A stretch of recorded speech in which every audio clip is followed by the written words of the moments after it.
सुंदर बोलतात माताजी, खूप सुंदर. हो. म्हणजे खूप आनंद प्रत्यक्ष वाटला आम्ही मला. भेटलो त्यांना तर म्हणजे ते तेज जे असतं हो, वैष्णवांचं हो. खरोखर म्हणजे हो. प्रत्यक्ष भेटायची संधी आणि तो जो लाभ मिळालाय ती भगवंतांचीच कृपा. पण खूप छान हा, वाटलं मला म्हणजे अगोदर त्यांच्याशी वाटलं बोलून. बोलायचं की नाही, कारण मी गेस्ट म्हणजे हे सेवा म्हणून द्यायला गेलते ना, क्लास बरोबर, मध्ये नव्हती. बरोबर. त्यामुळे नाही, बोला स्वातीजी बोला, काही हरकत नाही म्हटलं. नाही, ते खूप छान आहेत बोलायला, खूप छान बोलतात. चांगलंय, छान चांगलंय. वाटलं. हरे कृष्ण, हरे कृष्ण. हरे कृष्ण, हरे मी कृष्ण. प्रार्थना म्हणते. ओम अज्ञानंतिमिरान्धस्य ज्ञानाञ्जनशलाकया चक्षुरुन्मीलितं येन तस्मै श्रीगुरुवे नमः.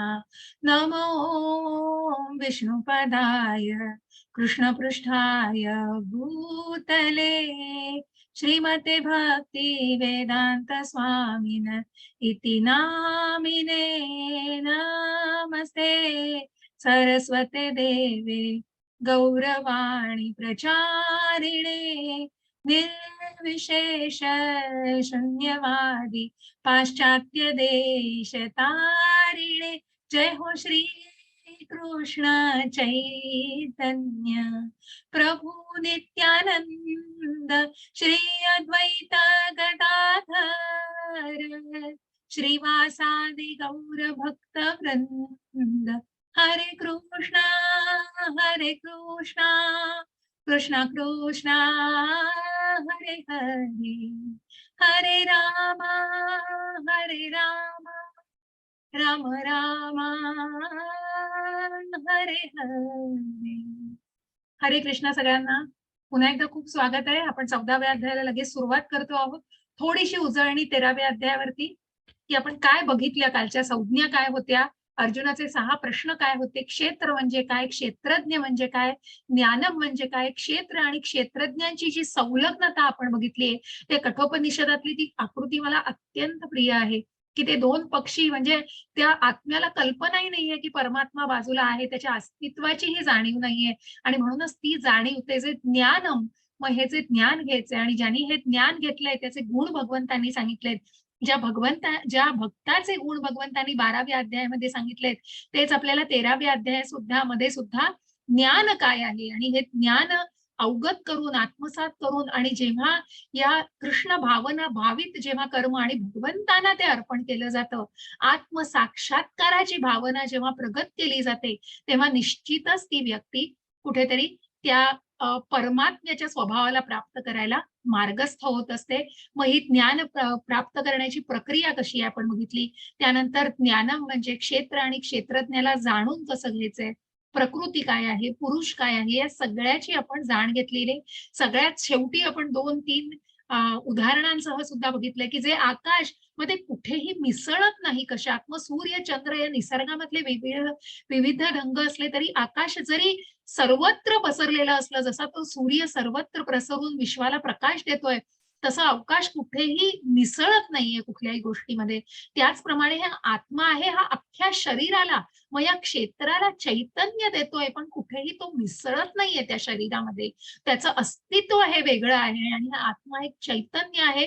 त्याच्या भावना आपण त्याचे जे कॉन्शियसनेस म्हणजे त्याचे भाव जे आपण अन्नमय कोश, अन्नमय कोश, प्राणमय कोश, मनोमय कोश, विज्ञानमय कोश आणि आनंदमय कोश, यामध्ये आपण जे बघितलं की कशा प्रकारे आध्यात्मिक उन्नती साधली जाते.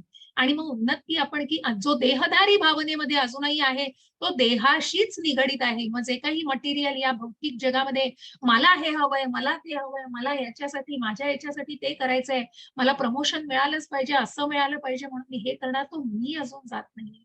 आणि म्हणूनच कुठेतरी जेव्हा ते निगडित केलं जातं की ते स्वतःसाठी कुठेतरी त्या गोष्टीसाठी केलं जातं, तेव्हा निश्चितच त्याला वेगळी भावना असते.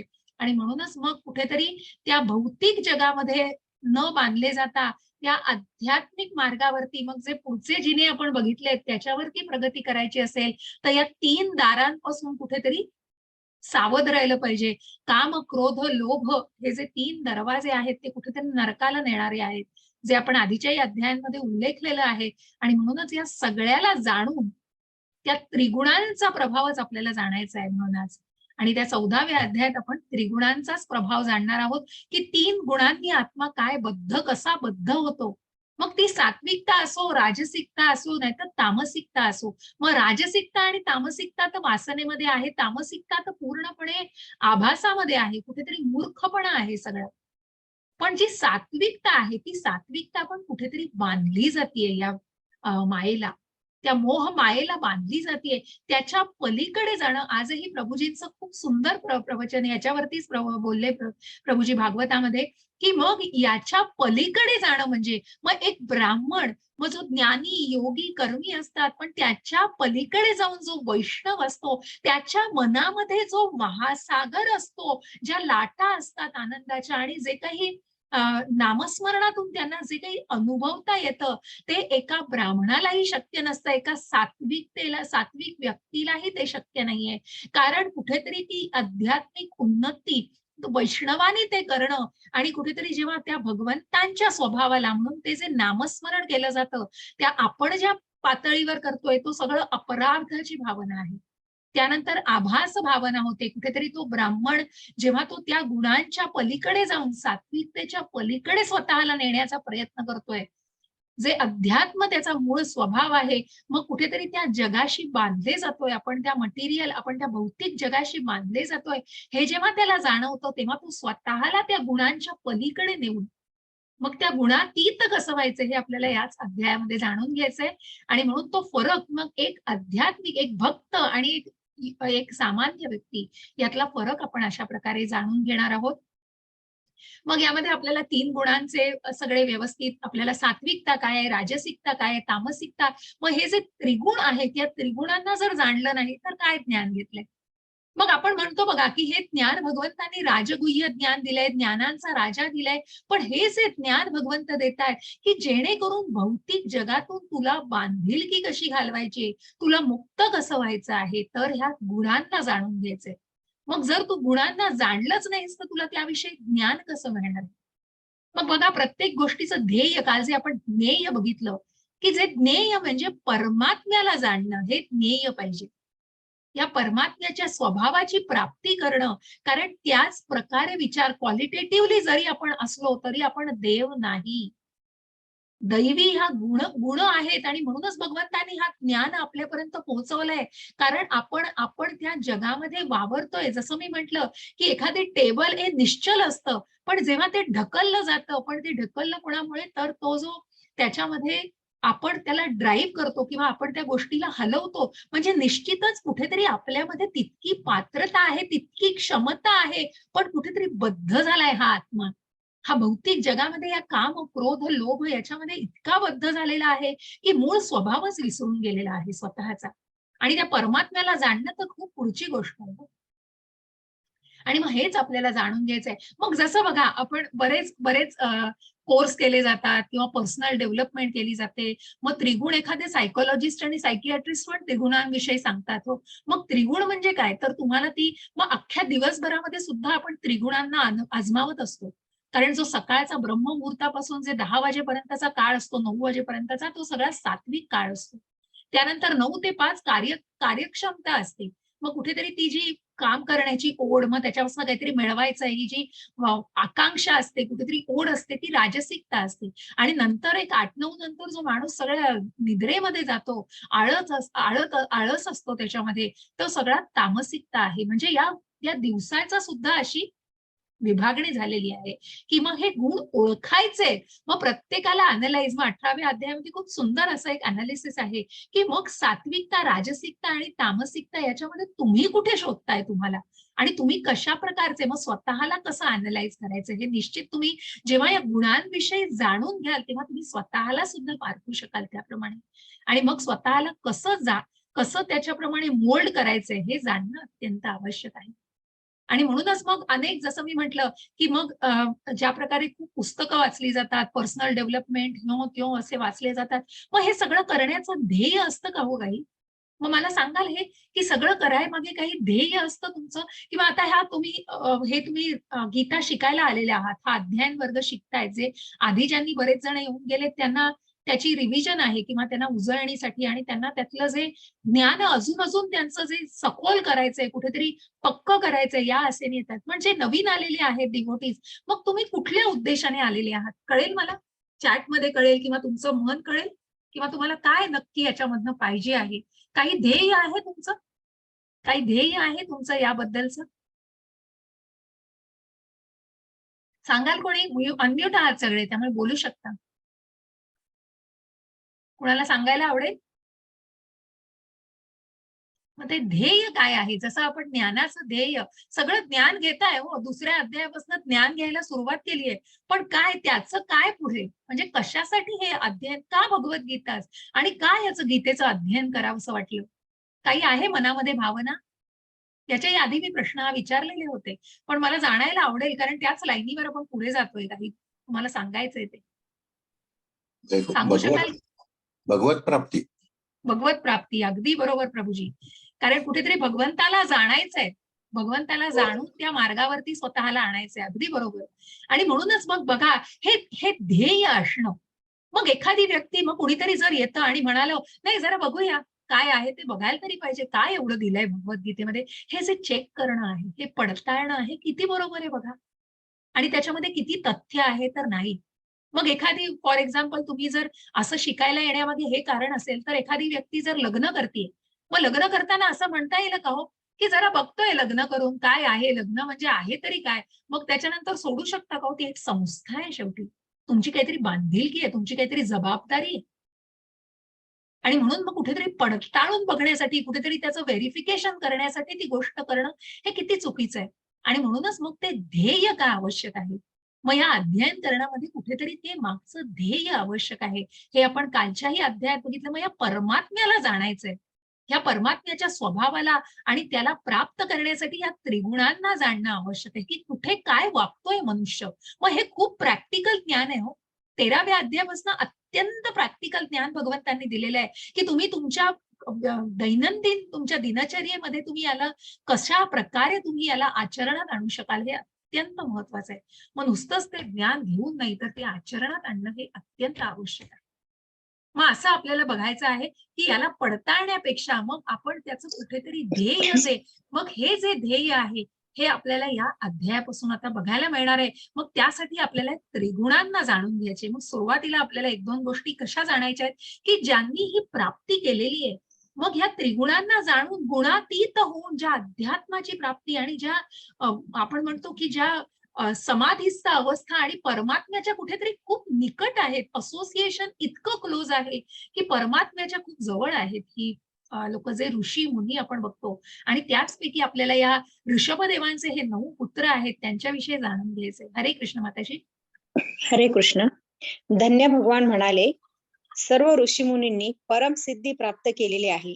हे जाणून मी तुम्हाला हे परम ज्ञान, सर्व ज्ञानापेक्षा श्रेष्ठ ज्ञान पुन्हा सांगेन. हरे कृष्ण माताजी. हरे कृष्ण. जे ज्ञान घेऊन सगळ्या ऋषीमुनींनी सुद्धा सिद्धी प्राप्त केलेली आहे. कारण मग ज्याच्यामध्ये, की ज्या सत्व रज तम गुणांनी आपण बांधला जातोय हा आत्मा, मग त्याच्या पलीकडे जाऊन, आणि जसं मी म्हटलं, एक वैष्णव ज्या भागवतासारखं इतकं सुंदर हा जो ग्रंथ आहे, आणि ज्याचं वाचन केल्याने काय ज्ञान मिळतं, भगवंताला किती जाणू शकतो. ज्या व्यासमुनींनी नारद मुनींना सांगितलं, की ईशोपनिषद लिहिलं किंवा अनेक पुस्तकं लिहिली तरी त्यांना समाधान मिळत नव्हतं, भगवंताला पूर्णपणे व्यक्त केलेलं नाहीये आपण, आणि म्हणून कुठेतरी कमी पडतोय. तेव्हा नारद मुनींनी त्यांना सांगितलं, की तुम्ही भागवत लिहा. आणि जेव्हा व्यास मुनींनी भागवताची रचना केलेली आहे, तेव्हा त्यांनी त्या कृष्णाला पूर्णपणे आपल्यापर्यंत पोहोचवलंय, अगदी व्यक्त केलेलं आहे पुरेपूर भागवतामध्ये. आणि म्हणूनच इतके सखोल आहे ते भागवत, की इतके स्कंद आहेत, आणि त्याला आपण जास्तीत जास्त प्रमाणे आत्मसात करण्याचा प्रयत्न केला पाहिजे, तरच त्या परमात्म्याला जाणू शकू. मग खूप पुढचे टप्पे येत होते, अनेक जन्म सुद्धा घ्यायला लागतील आपल्याला त्याच्यासाठी, कारण खूप खूप क्षुल्लक आहे अजून आपली, आपण म्हणतो ना, की आपली पात्रता आपल्यालाच जाणायची. मग या टप्प्यावरती आलोय, या प्रवासात आलोय, हे आपलं खूप महत् भाग्य आणि आपलं नशीब, की आपल्याला हे एक असोसिएशन, हे जे एक सत्संग, हा जो संघ मिळालेला आहे. नामनिष्ठ प्रभूंचे अनेक अनेक धन्यवाद, की या ऑनलाईनच्या माध्यमातून सुद्धा त्यांनी किती लाखो लोक जवळ आणलेली आहेत, आणि किती जणांना निकट. आणि आज आपण प्रत्यक्ष सुद्धा जेव्हा भेटू शकतो, तेव्हा ते म्हणजे भगवंतांचीच कृपा बस, म्हणजे दुसरं काही शब्दच नाहीये, अपुरे शब्द त्याच्यासाठी. असे हे 9 योगेंद्र आपल्याला जाणायचंय. या निमी ऋषींनी काही यज्ञ याग केले होते तेव्हा 9 योगेंद्रांची इतके ते परमात्म्याच्या जवळ होते की ते प्रत्येक ठिकाणी या यज्ञ यागाच्या जागी पोहोचून आशीर्वाद द्यायचे आणि तिथे हजर व्हायचे. त्या निमिराजाच्या सुद्धा यज्ञामध्ये पोहोचून त्यांनी तिथे अनेक त्याला आशीर्वाद दिले की ज्या परमात्म्याला त्याला जाणायचं होतं. मग त्यांनी भगवान निमिराजांनी तेच योगेंद्रांना विचारलेलं आहे की मग त्याला जाणायचंय, परमात्म्याला कसं जाणायचंय. मग जेव्हा तो एक मिनिट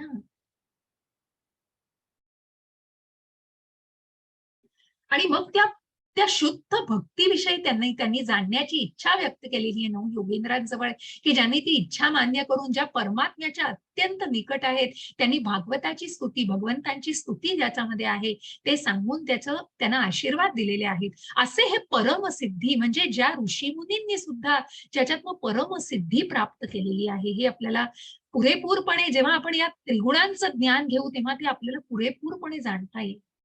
हरे कृष्ण. हरे कृष्ण माताजी.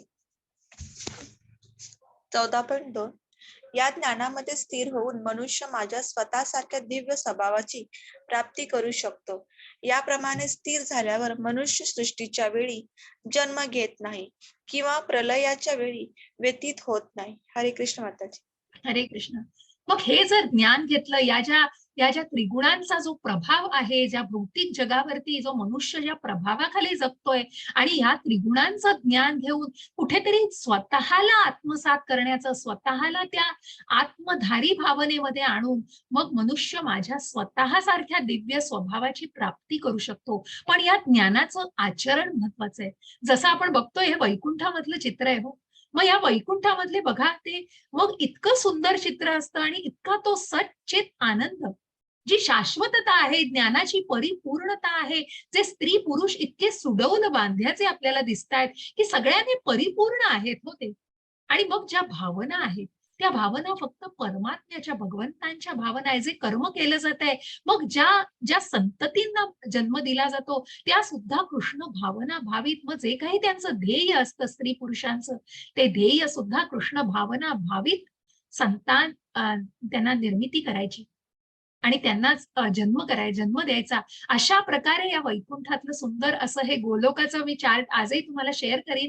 मग आपल्याला गोलोक म्हणजे काय, या वृंदावनामधलं जसं या वैकुंठामधलं चित्र आहे, ज्याप्रमाणे वृंदावनामध्ये सुद्धा की सगळीकडे आनंदी आनंद. मग हा आनंद क्षणभंगूर नाहीये भौतिक जगासारखा, तो आध्यात्मिक जगातला आनंद आहे. तिथे कुठेही हे मोड्स नाहीयेत, तिथे कुठेही त्रिगुण नाहीयेत, तिथे सच्चित आनंद, सगळी शाश्वतता आहे, सत्यता आहे, ज्ञानाने परिपूर्ण की ज्ञानाचं इतकं पूर्णपणे आपण जितकं आत्मसात करू शकू तितकं ज्ञान आहे आणि परिपूर्णता आहे ज्ञानाची आणि आनंदमय जग आहे.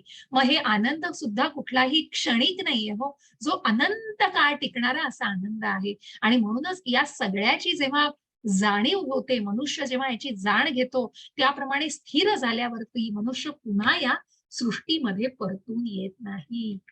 सर्वयोनिषु कौन्तेय मूर्तयः सर्वभवन्ति यः तासां ब्रह्म महत्योनि रहं बीजप्रदः पिता. हरे कृष्ण. हरे कृष्ण माताजी. हे कोणत्या भौतिक प्रकृतीमध्ये जन्म घेऊन सर्व योनी प्रकट होत असतात आणि मी बीज प्रदान करणारा पिता आहे. हरे कृष्ण माताजी. हरे कृष्ण. मग ही भौतिक प्रकृती माता आहे हो. आणि जसं म्हटलं की जे ब्रह्मा बसलेले आहेत, हे ब्रह्मा हे दुसरे निर्माता आहेत, पण ब्रह्मांनी ब्रह्म कोणी निर्माण केलंय तर भगवंत, प्रत्यक्ष भगवंतांनी याचं बीज दिलेलं आहे बघा ब्रह्मांना. हे जे बीज आलेलं आहे हे भगवंतांपासून आलेलं आहे. बीज दाता, बीज देणारा हा भगवंत, प्रत्यक्ष पिता आहेत भगवंत. आणि ज्यांनी या भौतिक प्रकृती या मातेच्या माध्यमातून आणि नंतर मग या सृष्टीची निर्मिती केलेली आहे. ज्या ब्रह्मांनी मग सृष्टीची निर्मिती करून दक्ष आणि शिवांना, दक्षाला मग पूर्णपणे काय म्हणतो ना आपण त्याला मानव निर्मिती आणि या सगळ्याला आपण या सृष्टीला वाढवत गेलेलो आहे. अशा प्रकारे ही आज्ञा देऊन अतिशय जबाबदारीचं काम करताना सुद्धा ब्रह्मा भगवंतांची स्तुती करतायत हो.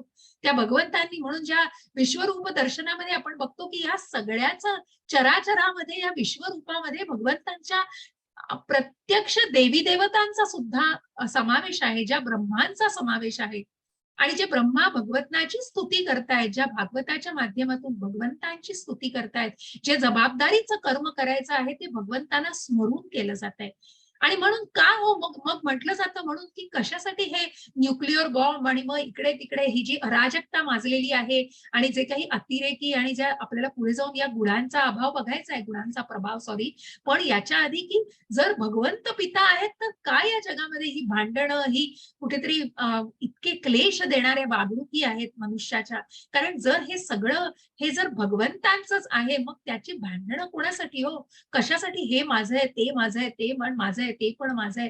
कारण हा मीपणा आणि कुठेतरी इतकं ते आपण राजकीयतामध्ये आणि इतकं ते सगळं या छल कपट आणि या जगामध्ये बघतोय. कारण कुठेतरी पूर्ण मोह मायेमध्ये मनुष्य स्वतःला इतकं त्याने गुंतवून घेतलेलं आहे की मग तो क्षणभंगूर आनंद पण अगदी दिव्य वाटतोय. ज्या 8व्या अध्याय आपण बघितलं की मग त्या मृत्यूविषयी की जे युधिष्ठिर महाराजांना वाटलं की मग ज्या अद्भुत गोष्टीविषयी त्यांनी यक्षाला उत्तर दिलेलं आहे, जो यक्ष प्रश्न, की मग यक्षाला उत्तर देताना त्यांनी सांगितलं की हजारो लाखो लोक मृत्युमुखी पडतात रोज, तरीही मनुष्य इच्छा धरतोय या देहाला कुठेतरी आपण म्हणतो ना जपण्याची, की जसं प्रभूजींनी काल सांगितलं की मग कुठल्या मिनिटाला माहिती नाही हो, कशाची जाणीव नाहीये की 7 मिनिटं आहेत का 7 तास आहेत. पण जसं काही मनुष्य जगतोय की 7 कोटी आणि 7 भरपूर आयुष्य, आपल्याला 70 कोटी आयुष्य, इतक्या इतक्या त्या काय म्हणतात ना त्या अज्ञानामध्ये मनुष्य जगतोय कुठेतरी.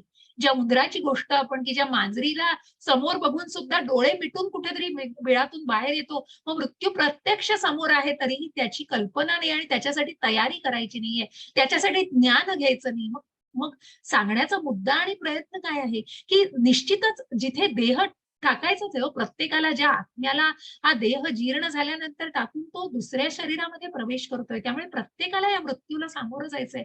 परंतु का? कारण मग त्या मृत्यूची प्राप्ती जर होणार आहे तर त्याविषयी त्या परीक्षेला जाताना त्याची तयारी का नाही? खूप सुंदर असं काल पण भागवताचा मी तुम्हाला तुमच्याही ग्रुपवरती निश्चित ते शेअर करायला सांगेन.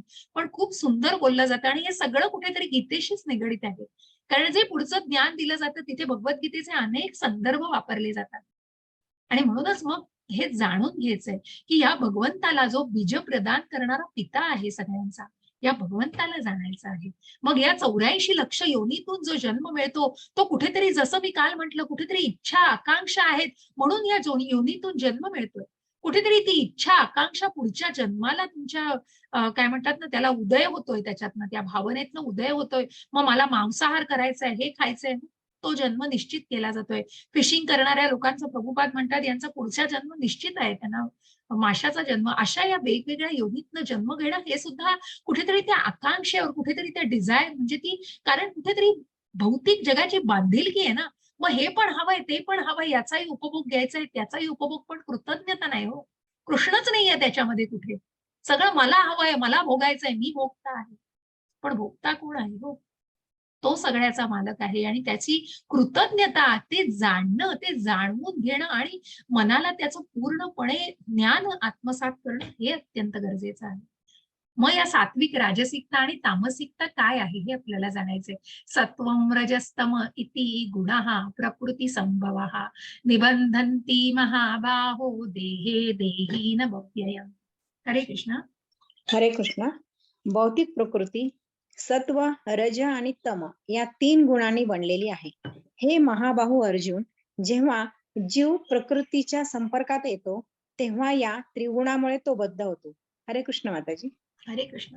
प्रत्येक वेळी त्याचाच उल्लेख आहे हो, की या त्रिगुणांचा प्रभाव आहे म्हणून हा आत्मा कुठेतरी त्या त्रिगुणांनी बांधला गेलेला आहे. हा जीव जो आहे, हा जीवात्मा आहे, हा कुठेतरी त्रिगुणांनी. मग पावसाचा थेंब खाली पडण्याच्या आधी इतका स्वच्छ निर्मळ असतो हो, पण जेव्हा तो मातीत मिसळतो, चिखल होतो त्याचा. तसंच आहे सगळं, की हा आत्मा निर्मळ आहे, त्याचा मूळ स्वभाव अध्यात्म आहे. परंतु जेव्हा या भौतिक जगामध्ये, मग याची ही निर्मिती तितक्या स्ट्रॉंगली भगवंतांनीच केली आहे. कारण ही मोहमाया इतकी स्ट्रॉंग आहे, पण त्याचं ज्ञानही भगवंतांनी दिलेलं आहे आपल्याला. असं नाहीये की आपण अज्ञानी आहोत, पण कुठेतरी आपल्याला जर ते जाणूनच घ्यायचं नाहीये आणि त्याविषयी म्हणतो ना आपण की सगळं कळतंय पण ते वळतच नाहीये अजून, आणि वळवूनच घ्यायचं नसेल तर मग त्या भौतिक जगातच बांधील की योग्य आहे. मग पुन्हा फिरून त्या जन्म मृत्यू जरा व्याधी आणि या दुःखालयामध्ये, कारण ती भावना, मग जो कॉन्शियसनेस काल आपण जाणला की तो अन्नमय प्राणमय, मग टप्प्याटप्प्याने आहे हो. असं कुठेतरी जादूची कांडी फिरवून गोष्टी शक्यच होत नाहीत. भौतिक जगामध्ये इतकं सोपं नाहीये हो सगळं.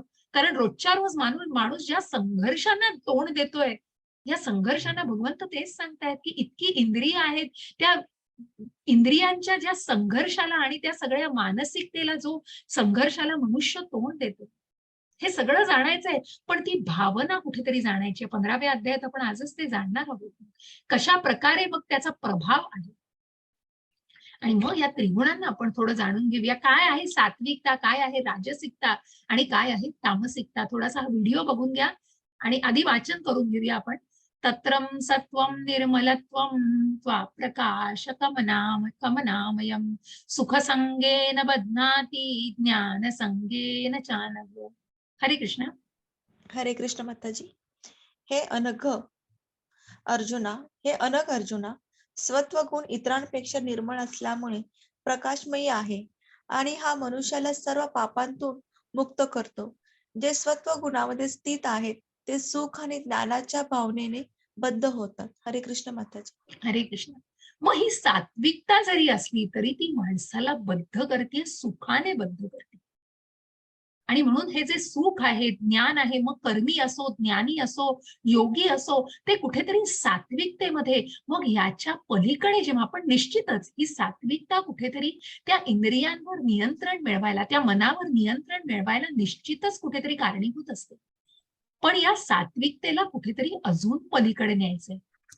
मगच ती कुठेतरी आध्यात्मिक मार्गावरती उन्नत होऊन त्या भगवंतांच्या स्वभावाची प्राप्ती करू शकते. मग त्या गुणातीत होऊन त्या ब्रह्माची प्राप्ती करायची. मग ते ब्रह्म सुद्धा भगवंतांनी सांगितलंय की ब्रह्म आणि सात्विकतेपेक्षा सुद्धा काय आहे, तर एक वैष्णव, एक भक्तामध्ये जे काही आहे, एक भक्त भगवंतांच्या किती जवळ असू शकतो, याची कल्पना आपल्याला वेगळ्या प्रकारे येणं खूप गरजेचं आहे.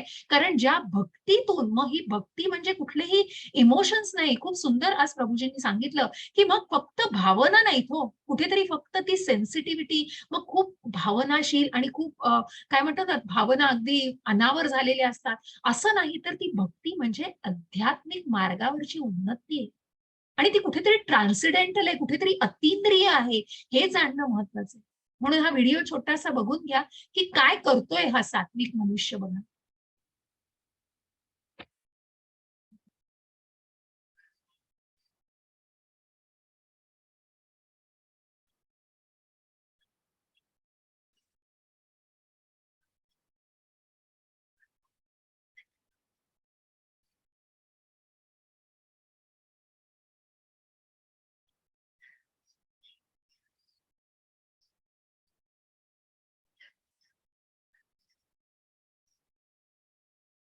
हरे कृष्ण. प्रभुपादांच्या वेळेचं हे काही व्हिडिओ जुने खूप आहे. श्रीला प्रभुपाद परदेशामध्ये खूप त्यांनी या भावनेचा प्रसार केलेला आहे आणि त्यातूनच अनेक मग त्यांचे जुने काही काही आपण त्याचे संदर्भ देऊन, आता आम्ही भक्तिशास्त्री जे शिकतो 5व्या टप्प्यावर, तेव्हा त्यांचे कॅलिफोर्निया, न्यूयॉर्क मधले जे काही त्यांची संभाषणं आहेत त्याचे सुद्धा संदर्भ दिले जातात.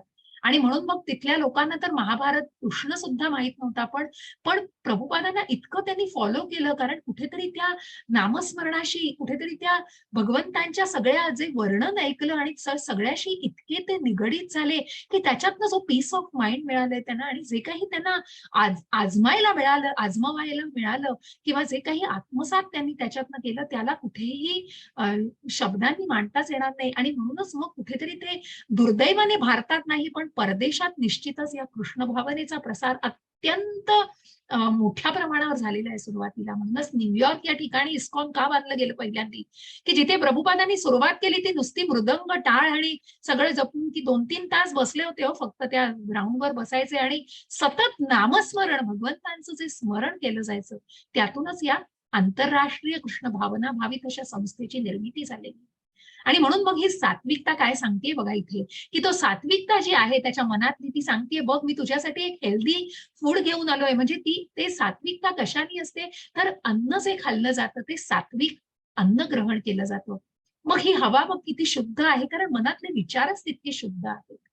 आणि म्हणूनच ती प्रकाशमयी आहे. हा मनुष्याला सर्व पापातून मुक्त करतो, कुठेतरी त्या सन्मार्गावरती आणलेलं असतं.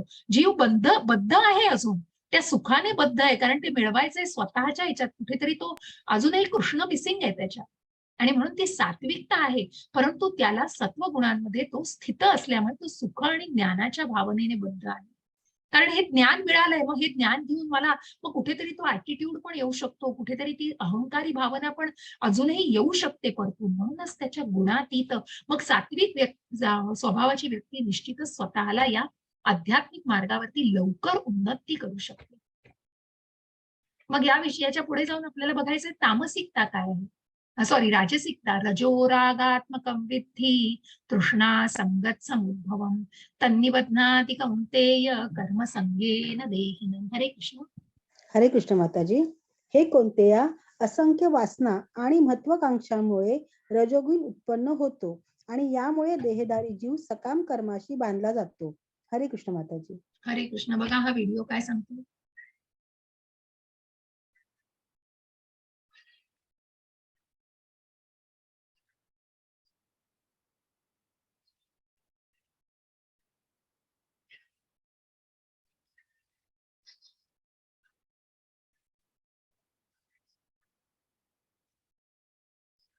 आवाज नाहीये का माताजी याला?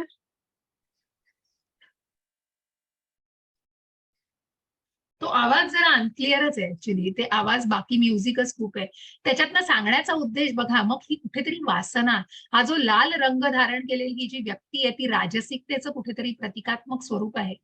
आणि ती सांगते त्याला की मग तुला आज विकेंडला तुला इकडे जाता येईल, तुला रेसकोर्सला जाता येईल, तुला या गोष्टी इतक्या तू श्रीमंत होशील, थोड्याच दिवसात तुला असं मिळू शकेल, तसं मिळू शकेल. कारण असंख्य वासनांनी ग्रासलेली आहे ती व्यक्ती. मग कुठेतरी ती महत्वाकांक्षा आहे, पण माहिती नाही ती मार्ग बरोबर आहे का चुकीचा आहे. पण मला हे मिळवायचं आहे, मला प्रमोशन कुठल्याही परिस्थितीत मिळालं पाहिजे. काहीही असो, पण मला प्रमोशन मिळालंच पाहिजे, कुठल्याही मार्गाने का असो, पण मला तो पैसा मिळाला पाहिजे. मग ती वासना, इच्छा किती किती योग्य आहे, किती बरोबर मार्गावर आहे याची पडताळणीच न करता फक्त त्या मार्गाने जायचंय, मग डोळे बांधून गेलं जातं त्या मार्गाने. आणि यामुळे मग तो देहधारी जीव सकाम कर्माशी बांधला जातो. आणि ही सकाम कर्म कुठेतरी ती फळ तर भगवंतांना अर्पण करणं दूर, पण ती कर्मही भगवंताला न अर्पण करता ती स्वतःच्या वासनेपोटी आणि त्या इच्छांपोटी केली जातात. आणि ती महत्वाकांक्षा पण कुठेतरी चुकीच्या मार्गाला नेऊ शकते. मग याच्या पुढे जाऊन आपल्याला तामसी याचं व्हिडिओ थोडा अनक्लिअर आहे म्हणून तो नाही मिळालाय. तमस्त्वं ज्ञानजं विद्धि मोहनं सर्वदेहिनां प्रमादालस्य निद्राभिस्तं निबध्नाति भारत. हरे कृष्ण माताजी. हरे कृष्ण. हे भारता, अज्ञानापासून उत्पन्न झालेला तमोगुण हा सर्व देहधारी जीवांचा मोह असल्याचे जाण. प्रमाद, आळस आणि निद्रा हे तमोगुणाचे परिणाम आहे व ते बद्ध जीवाला बंधनकारक ठरतात. हरे कृष्ण माताजी. हरे कृष्ण. आणि मग हा अज्ञान, हो, हे तामसिकता म्हणजे काय, ती तर पूर्ण स्वतःच्याच भ्रमात असते. म्हणजे कारण ज्ञानाचा कुठे पत्ताच नसतो. आणि म्हणूनच मग कुठलंच ज्ञान नाही म्हटल्यानंतर मी म्हणेन की पूर्व दिशा, मला हे हवंय म्हणजे स्वतःच्याच भ्रमामध्ये, स्वतःच्याच त्या वलयामध्ये. असा हा जो तमोगुण आहे, हा सर्व देहधारी जीवांचा मोह असल्याचं जाण. कारण मग जो जो देहाच्याच भावनेमध्ये की मी देह आहे, आत्मा नाही, त्याला सगळं ते सगळं वासना आहेतच, पण मग आळस आहे. आणि मग लोळत पडून कुठेतरी फक्त हातात दारूची बॉटल, समोर काही खायला प्यायला आहे, समोर टीव्ही बघत किंवा कुठल्याही चुकीच्या गोष्टी बघत सुद्धा पडून राहिलेला आहे. कारण कशाची काही तमाच नाहीये ना. आणि म्हणूनच मग निद्रा, आळस ह्या सगळ्या गोष्टी कुठेतरी गुण आहेत या माणसाचे. आणि ते कुठे नेत आहेत तर कुठे नेणार आहेत त्याची आपल्याला त्याची परिणिती पण बघायची. आणि म्हणून हे सगळं या बद्ध जीवाला बंधनकारक करत असतं. कारण या सगळ्या गोष्टींनी तो तमो गुण असलेला व्यक्ती बद्ध होत असतो. सत्वं सुखे संजयती रजः कर्मणि भारत ज्ञानमावृत्य तु तमः प्रमादे सज्जन संजयत्युत. हरे कृष्ण. हरे कृष्ण माताजी. हे भारता, सत्वगुण मनुष्याला सुखाने बांधतो, रजगुण सकाम कर्माशी बांधतो आणि तमगुण त्यांचे ज्ञान अवृत्त करून मूर्खपणाशी बांधतो. हरे कृष्ण माताजी. हरे कृष्ण. मग कुठेतरी फक्त हा आत्मा बद्ध झालाय या भौतिक जगामध्ये येऊन. जसं आपण बघितलं, काम, क्रोध, लोभ या सगळ्या मोहमायेशी योगमाया तर बाजूला राहिली, ती जाण्याचा प्रयत्न पण केला जात नाहीये. पण जी मोहमाया आहे ती कुठेतरी माणसाला मग इतक्या क्षणिक, बघा ज्या अजामिलाची गोष्ट आपण बघितली की किती क्षणाचाही अवधी नाही, मग पापण्या लवस्तोर, मग इतका थोर ब्राह्मण पण कुठेतरी त्या गुणांनी एका सेकंदामध्ये त्याचं अधःपतनाला जातो तो. असे हे सत्व, रज आणि तम तिन्ही गुण हे भगवंतांनी हे कुठेतरी या भौतिक जगाशी बांधले जातात. आणि म्हणूनच सुखाने बांधतोय. सत्व गुणाला कुठेतरी अपेक्षा आहे, मी हे पुण्य करीन, मी हे असं दिलंय, मी ते तसं दान केलंय, ती पण मग तो मी आहे हो, कृष्ण नाहीये तिथे अजूनही. आणि म्हणून तो सुखाने बांधला जातो जीव. रजोगुण सकाम कर्माशी, कारण मला हे मिळवायचंय, मला ते मिळवायचंय. मग क्रियाकर्म सगळे क्रियाकलाप केले जात आहेत, पण कुठेतरी सगळं आपल्याला मिळवायचंय, आपल्या घशात घालायचंय, आपल्यासाठी करायचंय. मग ते सकाम कर्मात आहे. आणि मग तमोगुण तर काय हो, अज्ञानाच्याच याच्यात आहे, त्यामुळे तो मूर्खपणाशी मानतोय. मग स्वतःला काय करतोय, काय योग्य अयोग्य याच्या पडण्याच्या पलीकडे असते ती व्यक्ती. हरे कृष्ण. हरे कृष्ण माताजी. 14.10. हे भारता, कधी कधी रजोगुण तमोगुण यांचा पाडाव करून सत्वगुण प्रमुख होतो. कधी कधी रजोगुण सत्व आणि तम यांचा पाडाव करतो आणि इतर वेळी तमोगुण सत्व आणि रज यांचा पाडाव करतो. याचप्रमाणे वर्चस्वासाठी निरंतर स्पर्धा सुरू असते. हरे कृष्ण माताजी. हरे कृष्ण. बघा कशी रस्सी खेच चालू आहे बघा.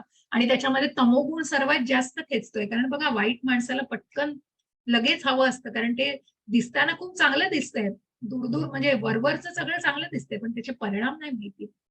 आणि म्हणून मग मनाला ही सात्विकता, मग कधी कधी सात्विकता इतकी उच्च ठरू शकते की ती रज आणि तमगुणांवर मात करू शकते. कधी कधी राजसिकता इतकी प्रभावी ठरू शकते की तम आणि सत्व गुणांना सोडून मग ती वासनेच्या इतकी आहारी जाऊ शकते. आणि मग ती वासनेच्या आहारी गेल्यावर तमोगुण इतका प्रबळ होऊ शकतो की तो सात्विकता आणि राजसिकतेला सुद्धा दूर करू शकतो. अशा प्रकारे ही रस्सीखेच चालू असते.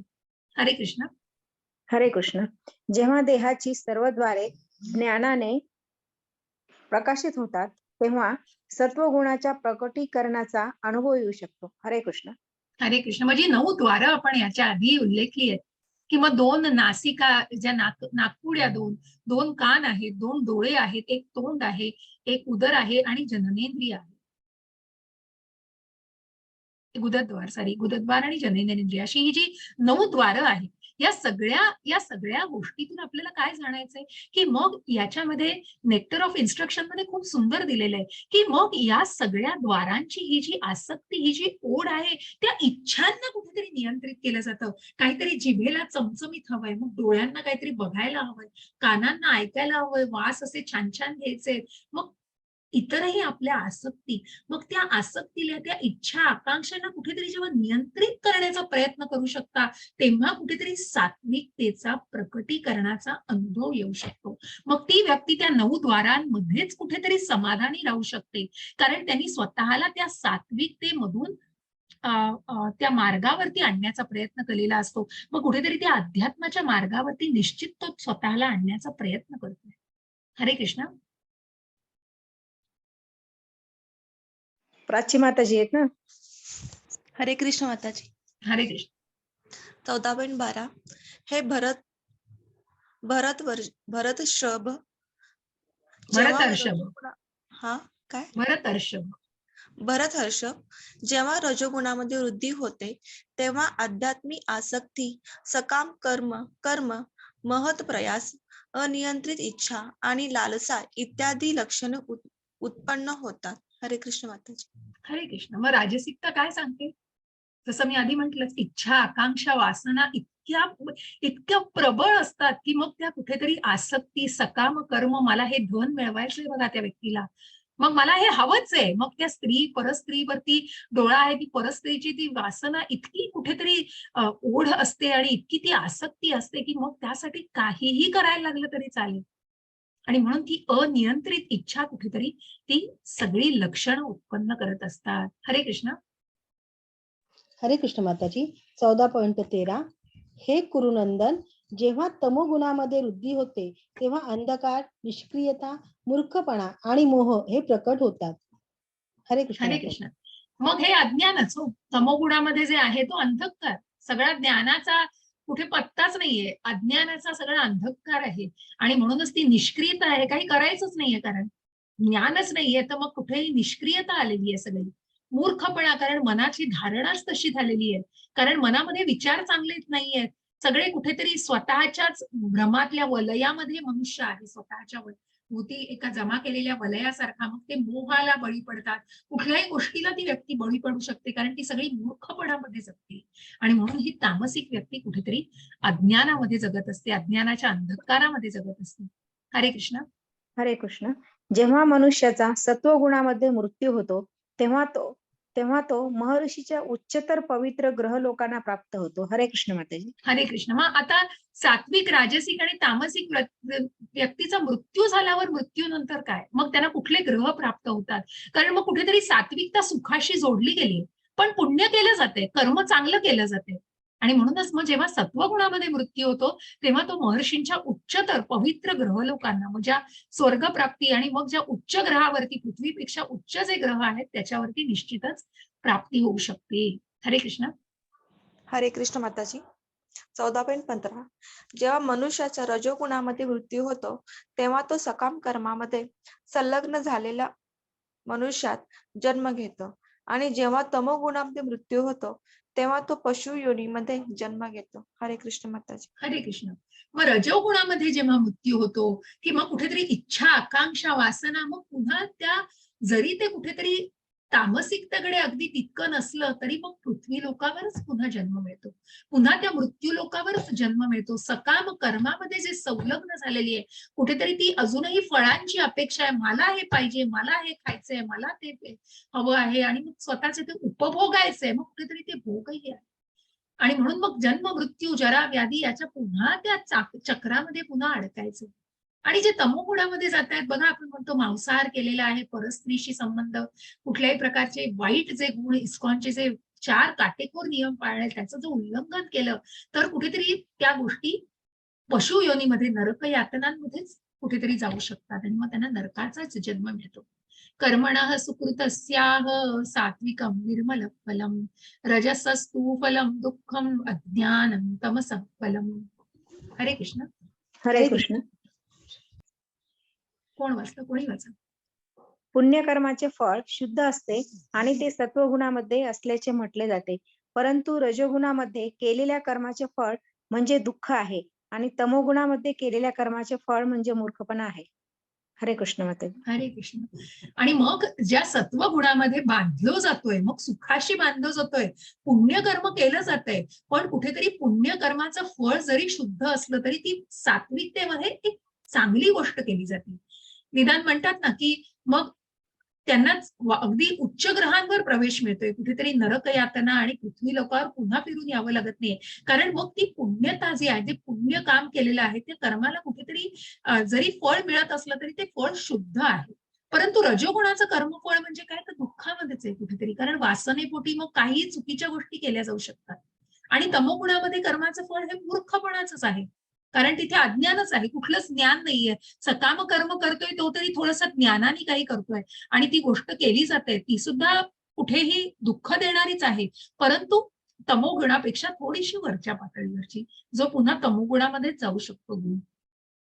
हे जाणायचं की मग ह्याला बद्ध झालेला आत्मा कशा प्रकारे त्याच्या भावना आहेत. हरे कृष्ण. 14.17 सत्वगुणापासून वास्तविक ज्ञान उत्पन्न होते, रजोगुणापासून लोभ उत्पन्न होतो आणि तमोगुणापासून प्रमाद, मोह आणि अज्ञान उत्पन्न होते. हरे कृष्ण माताजी. हरे कृष्ण. पुन्हा तेच सांगतात, सत्वगुण, रजगुण आणि तमगुण काय देतंय मग तुम्हाला प्रॅक्टिकल ज्ञान. कुठेतरी तुम्ही सात्विकता, चांगलं पुण्यकर्म करताय, चांगलं वागताय, कुठेतरी ते जे कर्म करता आहेत ते सकाम कर्माशी पूर्ण नाही तरी ते एका चांगल्या भावनेने केले जाते, सद्भावनेने केले जाते, आणि कुठल्याही प्रकारचा लोभ, मोह नाहीये त्याच्यामध्ये. मग रजोगुणामधलं कुठेतरी मोहापायी केलं जाते, सकाम कर्मामध्ये अडकली ती व्यक्ती. आणि जो तमोगुण आहे तो कुठेतरी बघा या सगळ्या भावनांवरनं आपल्याला कळतंय, बघा कसे चेहरे आहेत, की कसा हा सात्विकता आपल्याला कळते, ही राजसिकता कुठेतरी काहीतरी शोधतीये, ते हवंच आहे मला.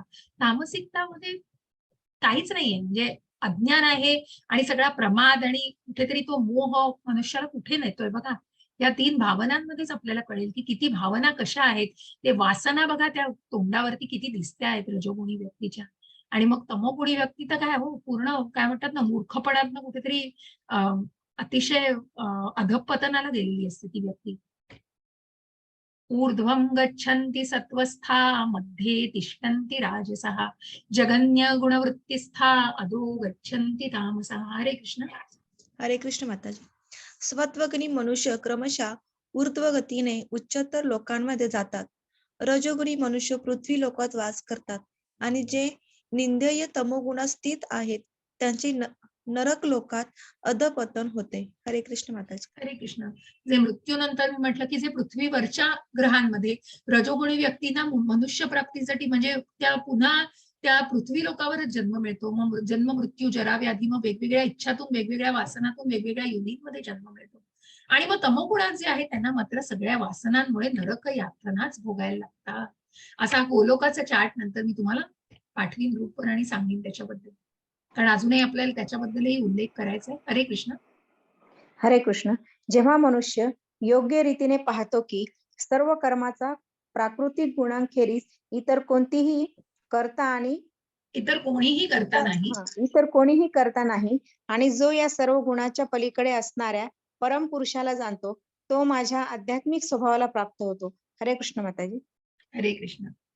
मग जो जाणतोय भोक्तारम यज्ञ तपसाम सर्व लोक महेश्वरम, तो भोक्ता आहे आणि त्याचं अस्तित्व बघा. मग या काम क्रोध लोभ ही मायेखाली त्यांचं नियंत्रण आहे. त्या मायेवरती त्यांच्या नियंत्रणाखाली आपण आहोत. या मायेच्या नियंत्रणाखाली आपण आहोत, पण याचं नियंत्रण प्रत्यक्ष भगवंतांकडे आहे. आणि अशा या भगवंतांना परम कारणांना परम तत्व असलेल्या पुरुषोत्तमांना जेव्हा जाणलं जातंय तेव्हाच मग आध्यात्मिक स्वभावाला प्राप्त केलं जातंय. की सर्व कर्मांचा प्राकृतिक गुणांखेरीज मग या सगळ्याची निर्मिती जी केलेली हा दुसरे तिसरे कोणी नसून प्रत्यक्ष भगवंत आहेत आणि हे परम पुरुष भगवंत आहेत. हे जेव्हा जाणलं जातं तेव्हा त्यांच्या आध्यात्मिक स्वभावाला प्राप्ती होऊ शकते. हरे कृष्ण. हरे कृष्ण माताजी. 14.20. जेव्हा देहधारी जीव भौतिक शरीराशी संबंधित या त्रिगुणांच्या पलीकडे जाण्यास समर्थ होतो तेव्हा तो जन्म मृत्यू जरा आणि त्यापासून होणाऱ्या दुःखातून मुक्त होऊन या जीवनात अमृताचा उपभोग घेऊ शकतो. हरे कृष्ण. ती स्लाइड त्याच वाचून दाखवलं परत आपण मगाशी जे वाचलं की जेव्हा मनुष्य योग्य रीतीने की ज्या प्रकारे जेव्हा तो संबंधित त्रिगुणांशी संबंधित जेव्हा भौतिक जगताशी संबंधित असतो आणि या गुणांच्या पलीकडे जाण्यास मग त्या गुणातीत व्हायचंय. आध्यात्मिक स्वभावाची प्राप्ती करणं म्हणजे काय, तो मूळ अध्यात्म स्वभाव कुठेतरी उमगलाय आणि तो उमगलाय आणि मग या भौतिक जगामध्ये आपण बांधले जातोय. सात्विकतेने राजसिकतेने तामसिकतेने या सगळ्या गोष्टींचं जेव्हा ज्ञान घेतलं जातं तेव्हा त्या गुणांच्या मला पलीकडे जायचंय, त्या परमात्म्याची प्राप्ती करायची आहे, त्या आत्मसाक्षात्कारी भावनेमध्ये स्वतःला घालायचंय. हे जेव्हा जाणलं जातं तेव्हा निश्चितच तो समर्थ होतो आणि पुन्हा उठून या फिरून या जगामध्ये जन्म घेत नाही. मग हे कोण जाणतायत, हे जाणणारे कोण आहेत? हरे कृष्ण. हरे कृष्ण माताजी. 14.21. अर्जुनाने विचारले, हे प्रभू, त्रिगुणांच्या अतीत असणारा मनुष्य कोणत्या लक्षणाने ओळखला जातो, त्याचे आचरण कसे असते आणि तो प्राकृतिक गुणांच्या पलीकडे कसा जातो? हरे कृष्ण. हरे कृष्ण. मग अर्जुनाला प्रश्न पडला हो की गुणातीत जायचंय म्हणजे नक्की काय करायचं, कसं आचरण करायचं आणि व्यक्ती कशी असू शकेल. जसं त्यांना स्थिताधीर मुनी कोण आहे, मग ही व्यक्ती कशी चालते, कशी बोलते, कशी खाते पिते, म्हणजे सगळ्या त्या गोष्टीचे जे काही त्या व्यक्तीचं जे काही दैनंदिन क्रिया आहे ती कशा प्रकारे आहे, चालणं बोलणं हे सगळं जसं जाणून घेतलं तसं या सात्विकतेतली मग तसा या त्रिगुणांच्या मग सात्विकता तर नाही त्याच्याही पलीकडे ज्या गुणांच्याही पलीकडे सत्व रज आणि तमगुणाच्या पलीकडे जाऊन त्रिगुणातीत होणारी जी व्यक्ती आहे त्यांचे गुण काय, कशी असते ती व्यक्ती. मग बघा ती व्यक्ती किती अकर्मी असते. हे नारद मुनींचं चित्र आहे. आणि मग कसं ज्यांनी शापालाही वरदान म्हणून स्वीकारलं होतं असे हे अकर्मी जे निष्काम कर्मयोग आहे आणि जे अनेकांना काय ज्ञानाची प्राप्ती करून देतात, ज्ञानाचं सगळ्यांना ज्ञान वाटतायत म्हणजे जे, आणि ज्ञान संप्रदान आपण म्हणतो ना, ज्ञान संपादन होतंय त्यांच्याकडून. हे महत्वाचं आहे, कारण ह्या ज्ञानाचं ज्या दक्षाच्या मुलांना त्यांनी ज्ञान दिलं, जसं मी पुढे जाऊन ही कथा येणार आहे आपल्याला, की मग त्यांना राहिला डोक्यावरती छप्पर नाही, ती तिन्ही त्रिकाळ तिन्ही लोकांमध्ये फिरून की मग नारायण नारायण नारायण नारायण, त्या नारायणाशी इतकं एकरूप झालेलं असतं की ही व्यक्ती जे काही कर्म करते ते फक्त भगवंतांसाठी केलं जातं.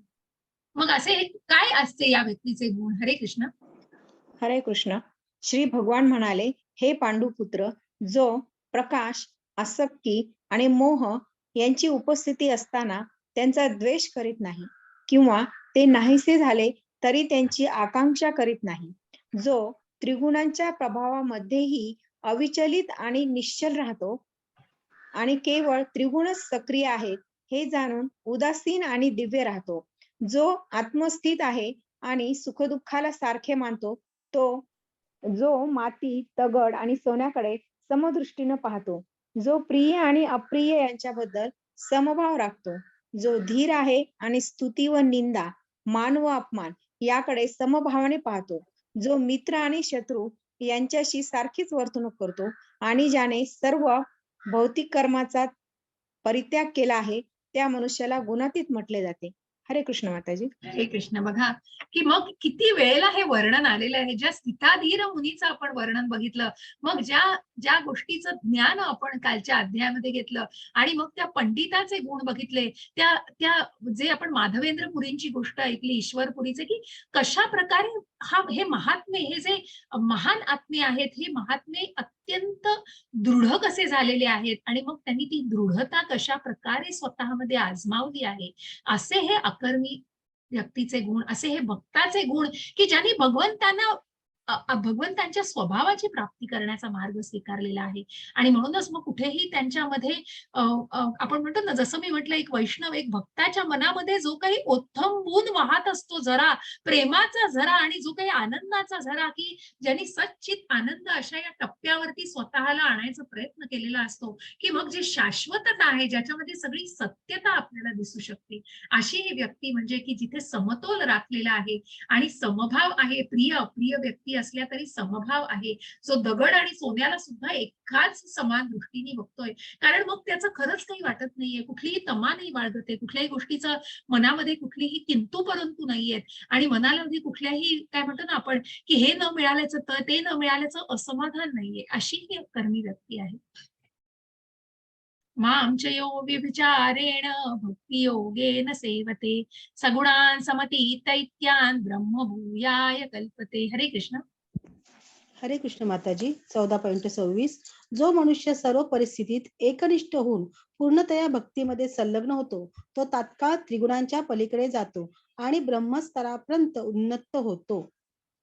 हरे कृष्ण हरे माताजी. कृष्ण. ज्या परब्रह्माची निर्मिती, ज्या परब्रह्माच्या स्वभावाची निर्मिती करून त्या ब्रह्मस्तराप्रत उन्नत होण्यासाठी पूर्णमध्ये भक्तीमध्ये संलग्न होतो आणि निश्चितच त्या त्रिगुणांच्या पलीकडे जाण्याचा प्रयत्न करतो, अशी ही व्यक्ती कुठेतरी ब्रह्मस्तराप्रत. बघा की ही जी ब्रह्मज्योत आहे, ब्रह्मणो ही प्रतिष्ठा हम अमृतस्य व्ययस्य च शाश्वतस्य च धर्मस्य सुखस्य कांतिकस्य च.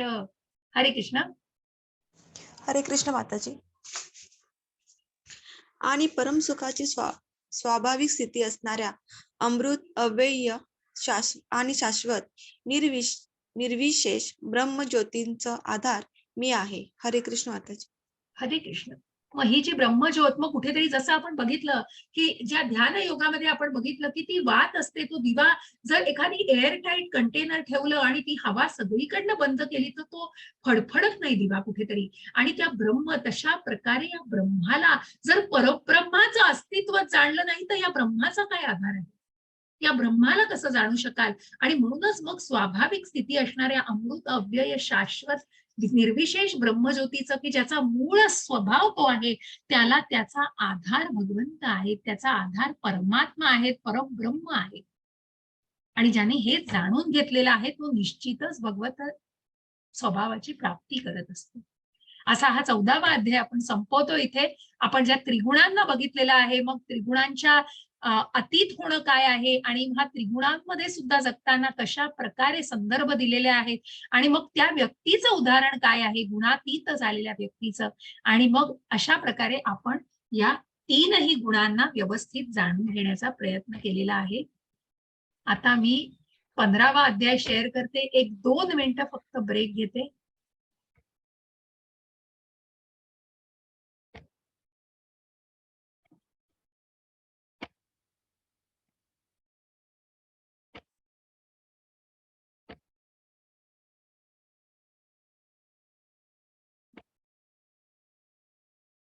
तर असा हा 15वा अध्याय आपण करतोय सुरू. 15वा अध्यायामध्ये आपल्याला बघायचंय पुरुषोत्तम योग. मग ज्या 14व्या अध्यायामध्ये सुद्धा आपण बघितलं बघा, की ज्या 14व्या अध्यायामध्ये आपण बघताना बघितलं की मग ज्या पुरुषोत्तमाला, की ज्यांना जाणण्याचा प्रयत्न केलेला आहे, बघा त्या कुठल्या स्लाइड मध्ये आहे, की जो परम पुरुषाला जाणतो, ज्या पुरुषोत्तमाला जाणतो, तो भगवंतांच्या आध्यात्मिक स्वभावाची प्राप्ती करू शकतो. आणि म्हणूनच त्या आध्यात्मिक स्वभावाची प्राप्ती करणं, या पुरुषोत्तमांना जाणायचंय.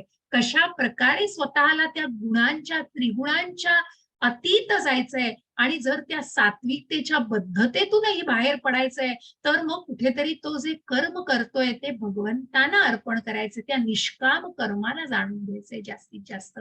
मगच ती व्यक्ती अकर्मी ठरू शकते. जे नारद मुनीचं आपण उदाहरण बघलं की नारद मुनी हे अकर्मी आहेत. अशा या पुरुषोत्तम योगाला आपण सुरुवात करतोय. मला 1 मिनिटाचा ब्रेक द्या फक्त.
ठीक आहे.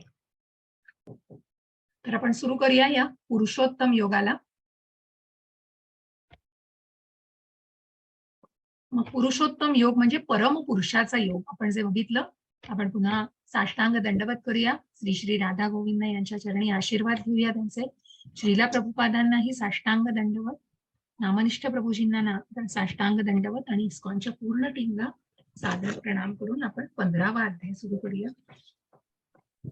प्रार्थना मी आधीच म्हटलेली आहे. आपण हा अध्याय कंटिन्यू करतो आहोत. आपण काय आहे 15वा अध्याय आणि कशा प्रकारे पुरुषोत्तमांना जाणायचंय. खूप सुंदर असं महत्व आहे आणि खूप महती आहे या 15व्या अध्यायाची. की मग 3 गुणांनी आत्मा बद्ध होतो हे सगळं आपण जाणलं या 14व्या अध्यायात. मग आता या भौतिक जगापासून ह्या त्रिगुणांना तर जाणलं, मग त्या गुणातीत व्यक्तीचे गुणही जाणले की कशी असावी ती व्यक्ती. मग त्यासाठी कसं काय करायचंय आणि या भौतिक जगापासून जी अलिप्तता आणि स्वतःला या बांधिलकीतनं मुक्त करायचं असेल तर काय करायचं. मग ते स्थलांतर कसं करायचंय. मग कृष्ण देखभाल करता आहे म्हणून मग कृष्णाला जाणून घ्यायचंय की कृष्णापासून काय आहे. मग ज्या विभूती आपण जाणलेल्या आहेत, कृष्णाला कुठे बघायचंय की अर्जुनाने प्रश्न विचारला की मी कुठे तुला उपासना तुझी करू शकतो. जेव्हा भगवंतांना जाणून घेतलेलं आहे पुरेपूर अर्जुनाने आणि पूर्णपणे त्याची खात्री झालेली आहे कारणांचं परम कारण भगवंत आहे, तेव्हा त्यांनी विभूती दाखवण्याची विनंती केलेली आहे भगवंतांना. मग भगवंतांनी त्या सूचक अभिव्यक्ती सांगितली आहेत आणि मग प्रत्यक्ष भगवंत कशात आहेत याही अध्यायामध्ये आपल्याला जाणायचंय की कशा प्रकारे भगवंतांपासून काय गोष्टींची निर्मिती आहे. आणि मग ज्या वेदांत सूत्राला आपण आधीही जाणलंय की ज्या वेदांत ज्या अन्नमय प्राणमय मनोमय विज्ञानमय आणि आनंदमय कोश बघताना आपण ह्या कोशांची माहिती जशी त्या भागवतामध्ये आणि या वेदांत सूत्रामध्ये शास्त्राच्या आधारासहित कुठेतरी पुराव्यासहित शास्त्राचा आधार असलेला ते वेदांत सूत्राचा अभ्यास केला जातो आणि अशा या ज्ञानाला आपल्याला जाणून घ्यायचं आहे. असा हा 15वा अध्याय. श्री भगवान वाच ऊर्ध्वमूलमध शाखम अश्वत्थम प्राहुरव्ययम छंदांसी यस्य पर्णानि यस्तं वेद स वेदवित्. हरे कृष्ण. हरे कृष्ण. श्री भगवान म्हणाले, असा एक शाश्वत वटवृक्ष आहे ज्याचे मूळ वर आहे आणि शाखा खाली आहे आणि पाने वैदिक मंत्र आहेत. जो या वृक्षाला जाणतो तो वेदांना जाणतो. हरे कृष्ण माताजी. हरे कृष्ण. मग हा जो वटवृक्ष आहे तो त्याला खूप आध्यात्मिक महत्व आहे, पण हा एक शाश्वत वटवृक्ष आहे आणि याचं मूळ पण ज्या प्रकारे या वृक्षाला आपण बघतोय तर त्याचं मूळ जे आहे ते मूळ कुठेतरी वरती आहे आणि या शाखा कुठेतरी खालती आहेत. या सगळ्या शाखा बघा की सगळ्या खालपर्यंत पसरलेल्या आहेत. मग कुठे दिसतो हो असा वृक्ष. असा वृक्ष आपल्याला दिसेल का हो. अशा वृक्षाचं दर्शन आपण कुठे घेऊ. हरे कृष्ण. कुठे दिसू शकेल असा वृक्ष आपल्याला.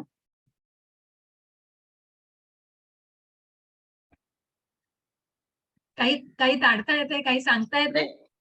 अशा प्रकारचा वृक्ष कुठे दिसणारच नाहीये.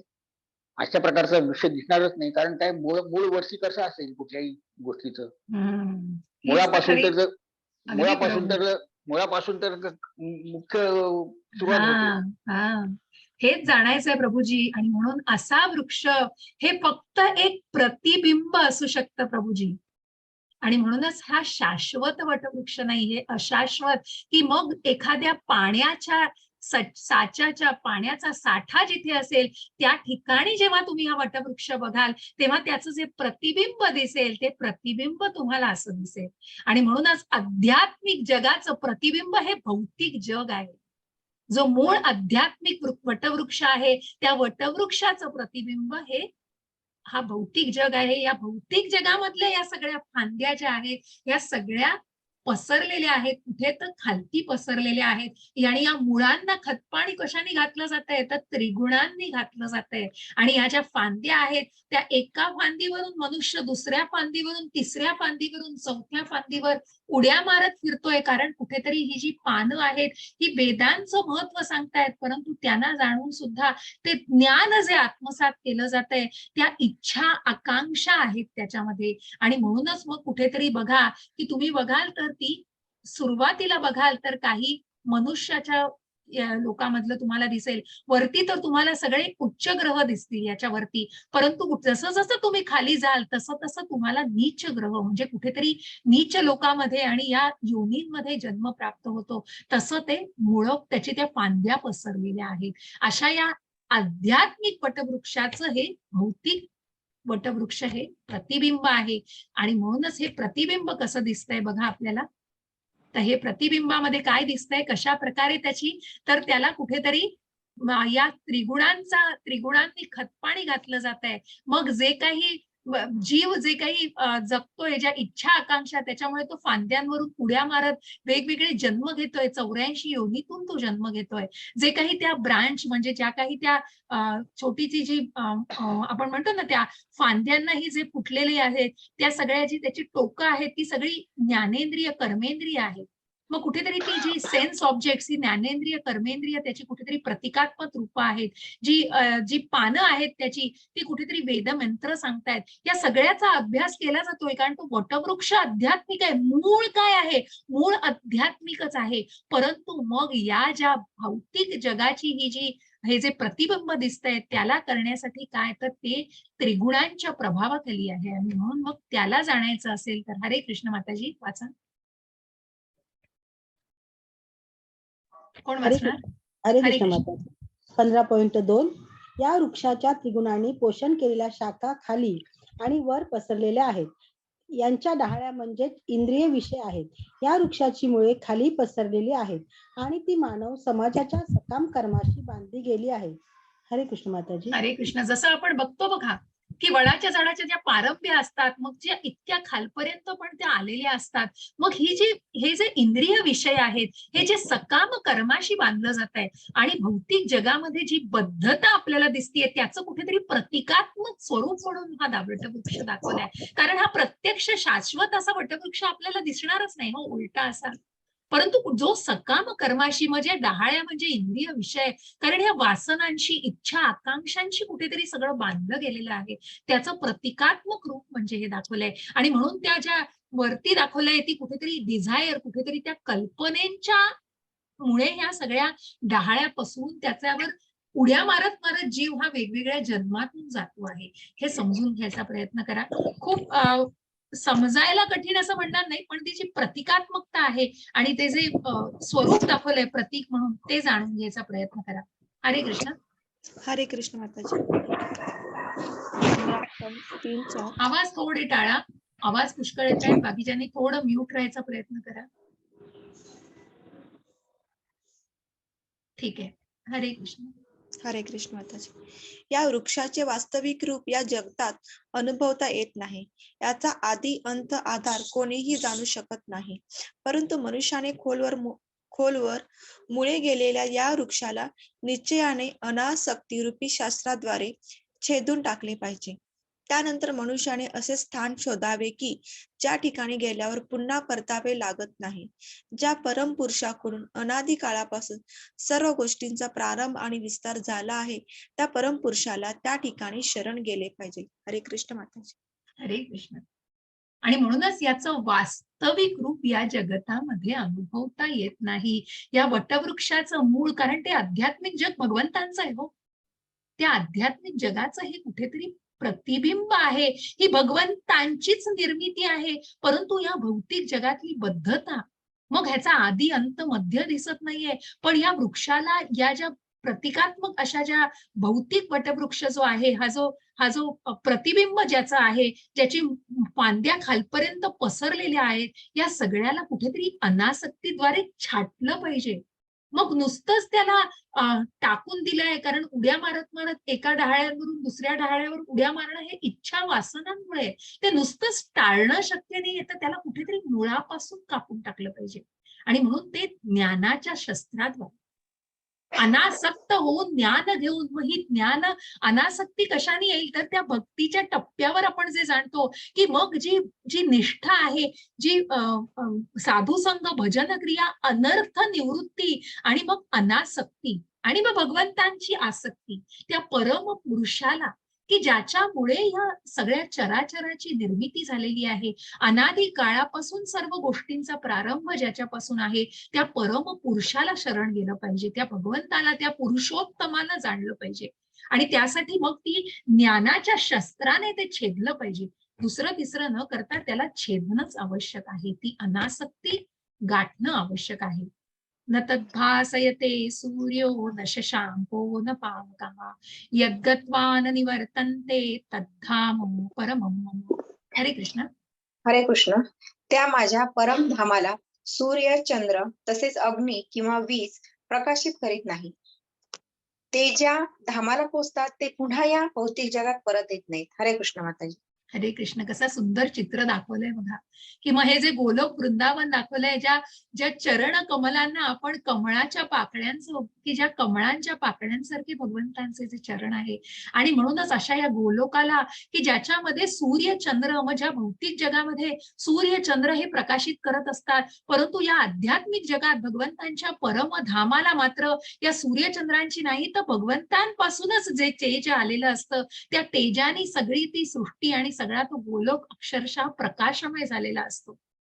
आणि त्याला कुठलीही वीज अग्नीची गरज पडत नाही, कारण ते तेज आहे भगवंतांचं, तेच त्याला पूर्णपणे कारणीभूत असतं. आणि जे धामाला बघा, जो या धामाला पोहोचतोय, जो या भौतिक जगातून निघून या परमधामाला पोहोचतोय, तो पुन्हा मग त्याचा मार्ग कुठला आहे हो? बघा, ही जपमाळ दिसतीये, ही जपमाळ दिसतीये, ही त्याची शिडी आहे हो, हा त्याचा मार्ग आहे. आणि म्हणूनच त्या धामाला पोहोचला की पुन्हा तो या भौतिक जगतामध्ये परतून येत नाही. ममैवांशो जीवलोके जीवभूतः सनातनः मनःषष्ठानि इंद्रियाणि प्रकृतिस्थानि कर्षति. हरे कृष्ण. हरे कृष्ण माताजी. बद्ध जगातील जीव हे माझे सनातन अंश आहेत. बद्ध जीवनामुळे ते मनासहित 6 इंद्रियाशी कठीण संघर्ष करीत आहेत. हरे कृष्ण माताजी. हरे कृष्ण. असा हा जो मूळ स्वभाव आहे हो भगवंतांचाच आहे हो. निर्मिती भगवंतांची आहे, पिता भगवंत आहेत, त्यामुळे भगवंतांचीच मुलं आपण. मग हा जो बद्ध जगातील जीव आहे, हा भगवंतांचाच अंश आहे, सनातन अंश आहे. पण त्या भौतिक जगातल्या या बांधिलकीमुळे, या मोहमायेमुळे तो कुठेतरी मनासहित 6 इंद्रियांशी कठीण संघर्ष, जसं मी मगाशी म्हटलं, की हा जो संघर्ष आहे, हे भगवंत बघतायत की हा अत्यंत कठीण संघर्ष मनुष्य करतो. कारण ज्या इंद्रियांना कंट्रोल करणं, मग त्या इंद्रियांच्या वासना, इच्छा या सगळ्याद्वारे मन, बुद्धी, अहंकार या गोष्टींची सगळी संलग्नता बघून मग त्या मनाला आणि त्या इंद्रियांना किती तडजोड आणि किती संघर्ष करायला लागतो. शरीरम यदवाप्नोति यच्चाप्युत्क्रामतीश्वरः गृहीत्वैतानि संयाति वायुर्गंधानि वाशयात्. हरे कृष्ण. हरे कृष्ण माताजी. ज्याप्रमाणे वायू आपल्या बरोबर गंध घेऊन जातो, त्याचप्रमाणे भौतिक जगतातील जीव आपल्या बरोबर जीवनातील विविध संकल्पना एका देहातून दुसऱ्या देहात घेऊन जातो. अशा रीतीने तो एक प्रकारचा देह धारण करतो आणि पुन्हा दुसरे शरीर धारण करण्याकरिता पहिल्या देहाचा त्याग करतो. हरे कृष्ण माताजी. हरे कृष्ण. ज्याप्रमाणे वारा बघा, वारा वाहत असतो आणि वारा आपल्या बरोबर अनेक गंध, मग टेम्पररीली बघा, मग एखादी जर वारा वाहतोय, आपण तिथून त्या रस्त्याने चाललेलो असलो आणि जर थोड्या अंतरावरती गुलाबाची बाग असेल, तर तो जो सुगंध येतो, त्या सुगंधाच्या दरवळीमुळे आपल्याला कळतं की कुठेतरी इथे जवळच ही गुलाबाची बाग आहे. आणि मग त्या गुलाबाच्या बागेवरून आपण तिथून पास होतो आणि तिथून पुढे गेल्यानंतर तो सुवास तिथेच थांबतो. आणि मग जो काही पुढचं कदाचित काही दुर्गंधी असेल, तिथे पुढे काही घाण वगैरे पडलेली असेल, तर वारा तो दुर्गंध घेतो. असा हा सुगंध आणि दुर्गंध हा वाऱ्याबरोबरच घेऊन जात असतो. त्याचप्रमाणे भौतिक जगतातील हा जो जीव, मग आपल्या बरोबर हा जो आत्मा एका शरीरातून दुसऱ्या शरीरामध्ये जेव्हा प्रवेश करतो, तेव्हा त्याच्या अंतर्मनाशी जोडलेल्या संकल्पना आहेत, त्या संकल्पना तो बरोबर घेऊन जात असतो. एका देहातून दुसऱ्या देहात घेऊन जात असतो. एक प्रकारचा देह धारण करतो, पुन्हा दुसरं शरीर धारण करण्याकरता पहिल्या देहाचा त्याग करतो. की ज्या प्रकारे मग मांजराचं, मग कुत्र्याचं शरीर घेतल्यानंतर त्याच्या भावना आणि त्या शरीराशी निगडीत जे काही संकल्पना असतात, मग कुत्रा म्हणजे भॉभॉच करणार, मग ते भॉभॉच केलं जातं. मग त्याच्या पुढचा जर मांजराचा जन्म आला तर ते म्यावम्यावच केलं जातं. अशा प्रकारे या संकल्पना ते शरीर धारण करतं. एक शरीर त्याग करून दुसरं शरीर धारण करत असतं. असा हा जीव एका शरीरातून जसा तो वायू बरोबरचा गंध जातो, तशी ती संकल्पना फक्त नेली जाते आणि त्या बरोबरच्या त्या ज्या गोष्टींना तो देह तिथेच त्यागतो आणि दुसरा देह धारण करत असतो. हरे कृष्ण. हरे कृष्ण. अशा प्रकारे जीव दुसरे स्थूल शरीर धारण करून मनाशी केंद्रित झालेली कान, नेत्र, जिव्हा, नाक आणि स्पर्श इत्यादी विशिष्ट प्रकारची इंद्रिये प्राप्त करतो. अशा रीतीने तो एका विशिष्ट प्रकारच्या इंद्रिय विषय समूहाचा उपभोग घेतो. हरे कृष्ण माताजी. हरे कृष्ण. बघा की मग हे जे मन आहे अंतर्मन, त्या अंतर्मनाला कुठेतरी कान, नाक, कान, डोळे, त्यानंतर स्पर्श करणारी जी आपली त्वचा आणि ही जीभ आहे आणि नाक, याच्याशी निगडीत ज्या काही ज्ञानेंद्रियांशी निगडीत ज्या काही संकल्पना असतात, त्या संकल्पना त्या समूहाद्वारे नेल्या जातात आणि म्हणूनच त्या देहाशी निगडीत त्या संकल्पना तो जीव धारण करत असतो. अशा प्रकारे तो एक जीव सोडून दुसरा जीव धारण करत असतो. ते स्थूल शरीर ते त्यागलं जातं आणि त्या समूहाला, त्या इंद्रिय विषयाशी निगडीत मग ज्या दुसऱ्या देहाशी निगडीत ज्या संकल्पना असतात त्या धारण केल्या जातात. उत्क्रामंतम स्थितम वापी भुंजानं वा गुणातीतम विमूढानानुपश्यन्ति पश्यन्ति विमूढानानुपश्यन्ति पश्यन्ति ज्ञानचक्षुषः. हरे कृष्ण. हरे कृष्ण माताजी. जीव आपल्या देहाचा त्याग कसा करतो, तसेच प्राकृतिक गुणांच्या प्रभावामुळे तो कोणत्या प्रकारच्या देहाचा उपभोग घेतो, हे मूर्ख लोक जाणू शकत नाहीत. परंतु ज्याला ज्ञानचक्षु आहेत तो हे सर्व पाहू शकतो. हरे कृष्ण माताजी. हरे कृष्ण. मग ज्या दुसऱ्या अध्यायापासून आपण जाणलं की तू शरीर नाही आत्मा आहेस, मग हा आत्मा दुसरे जीव धारण करतोय, 84 लक्ष योनीतून कुठेतरी जन्म घेतोय, पण ते कशाने, कशाच्या जोरावर, तर त्या इच्छांच्या, त्या वासनांच्या आधारावर. पण हे जाणतंय कोण? हो, आपल्या कर्मानेच आपण पुढचा जन्म, मग मांसाहार करायचंय तर मला पाहिजेच आहे, मांस खायचंच आहे, मग पुढचा जन्म निश्चित करताय. मग जे काही कृत्य करताय, जे काही कर्म करताय, तो तुमचा पुढचा जन्म निश्चित करतोय. पण हे जाणण्याची ती ज्ञान कुठे आहे? ते जर ज्ञान असेल तर मग त्याप्रमाणे स्वतःला आपण तसं बनवू शकतो आणि निश्चितच त्या ज्ञानाने आपल्यामध्ये ते बदल घडवू शकतो. पण ते ज्ञानाचे चक्षु कोणाला आहे? फॉर एक्झाम्पल इथे दिलेलं आहे, एखादी गाडी बिघडल्यावर ही जर व्यक्ती, त्याला ज्ञानच नाहीये त्याचं, तर त्याने कितीही डोकेफोड केली तरी तो ती गाडी नीट करू शकणार नाही. परंतु जेव्हा ती गाडी नीट करण्यासाठी ती गॅरेजमध्ये नेली जाईल आणि ती ज्ञानी व्यक्तीकडे दिखवली जाईल की ज्याला त्या सगळ्या जे कुठे काही आहेत पार्ट्स आहेत त्यामध्ये काही बिघाड झालेला आहे ते तो जाणू शकेल, की त्याच्याकडे ते ज्ञानाचे चक्षु आहे आणि त्या ज्ञानाच्या चक्षुने तो सर्व पाहू शकतो. मग हे ज्ञानाचे चक्षु कोणाकडे आहेत? तर हे ज्ञानाचे चक्षु आहेत उत्तम अध्यात्म गुरुकडे. हे ज्ञान असंच नाही मिळणार आहे, ते आपल्याला आत्मसात करायचंय, आपल्याला घ्यायचंय, आपल्याला त्याचं ज्ञान जास्तीत जास्त मिळेल हे बघायचंय. आणि म्हणून मग ते ज्ञान देणारे हे चक्षु कोणाकडे आहेत? तर अशा उत्तम गुरूंकडे, जे चैतन्य महाप्रभू आपल्याला सगळ्या मधोमध दिसतायत, ज्याचं चैतन्य, ज्यांचं तेज पसरलेलं आहे आणि जे आजूबाजूला आहेत ते त्यांचे सगळे शिष्य वर्ग गोस्वामी आहेत. ज्या 6 गोस्वामींचा मी बऱ्याचदा उल्लेख करते की ज्यांनी त्यांच्याकडून ज्ञान घेऊन ती गोस्वामी मग त्या इंद्रियांचं नियंत्रण, त्या इंद्रियांवर स्वामित्व गाजवण्याचं सामर्थ्य मिळवलेलं आहे. हरे कृष्ण माताजी. हरे कृष्ण माताजी. 15.11 प्रयत्न करणारे आत्मसाक्षात्कार योगी जन हे सर्व स्पष्टपणे पाहू शकतात, परंतु ज्यांचे मन अविकसित आहे आणि ज्यांना आत्मसाक्षात्कार झालेला नाही, ते प्रयत्न करूनही काय घडत आहे हे जाणू शकत नाही. 15.12 अखिल जगताचा अंधकार नाहीसे करणारे सूर्याचे तेज माझ्यापासून उत्सर्जित होते आणि चंद्राचे व अग्नीचेही तेज माझ्यापासूनच उत्सर्जित होते. हरे कृष्ण माता. हरे कृष्ण. मग ज्यांना आत्मसाक्षात्कार, प्रत्यक्ष प्रभूंचा अवतार, कृष्णाचा अवतार असलेले चैतन्य महाप्रभू, मग असे हे जे योगीजन आहेत की ज्यांचा अवतार, मग ज्यांनी त्यांच्याकडून ज्ञान घेतलेलं आहे, की ज्या व्यक्ती, मग ज्यांना आत्मसाक्षात्कार झालेला नाहीच आहे, अशा व्यक्ती कितीही प्रयत्न करून काय घडतंय ते स्वतःहून जाणू शकत नाही. ते ज्ञानाचे चक्षु, ते ज्ञान त्या योगीजनांकडून घ्यावं लागतं.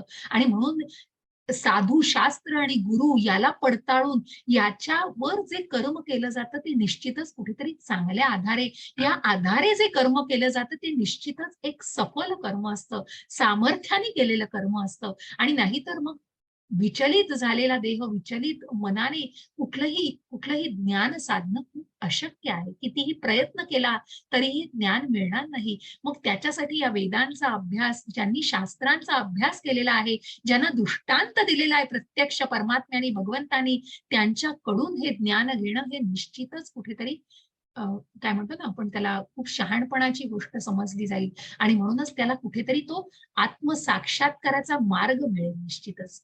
मग अखिल जगताचा अंधकार नाहीसे करणारे जे काही सूर्यापासून तेज येते, चंद्रापासून आहे, ते प्रत्यक्ष भगवंतांपासून आहे. ज्याचं मूळ आपण म्हणतो की ज्याचा उगम कुठून झालेला आहे, तो प्रत्यक्ष भगवंतांकडून आहे. गामाविश्य भूतानी धारयाम्यहं मोजसा पुष्णामी चौषधी सर्वाः सोमो भूत्वा रसात्मकः. हरे कृष्ण. हरे कृष्ण. मी प्रत्येक ग्रहलोकात प्रवेश करतो आणि माझ्या शक्तीद्वारे ते आपल्या कक्षेत स्थित राहतात. मीच चंद्र होऊन सर्व वनस्पतींना जीवन रसाचा पुरवठा करतो. हरे कृष्ण माताजी. हरे कृष्ण. मग जे हे ग्रहलोक आपल्याला दिसतायत बघा, हे ग्रहलोक इकडे तिकडे फिरून पण ते कुठेतरी स्थिर आहेत. मग ही जी स्थिरता कोणापासून आहे? नाहीतर एखादी आपण आणि इतके जड असे ग्रह, कारण एखादी आपण कलिंगड घेतलं तर ते ग्रॅव्हिटेशनल फोर्सनी आपण गुरुत्वाकर्षणाने बघू तर ते खालीच पडणार हो. परंतु या ग्रहलोकांमध्ये जी भगवंतांची शक्ती आहे, त्या शक्तीद्वारे ते आपल्या कक्षेमध्ये फिरतायत आणि कक्षेमध्ये स्थिर आहे.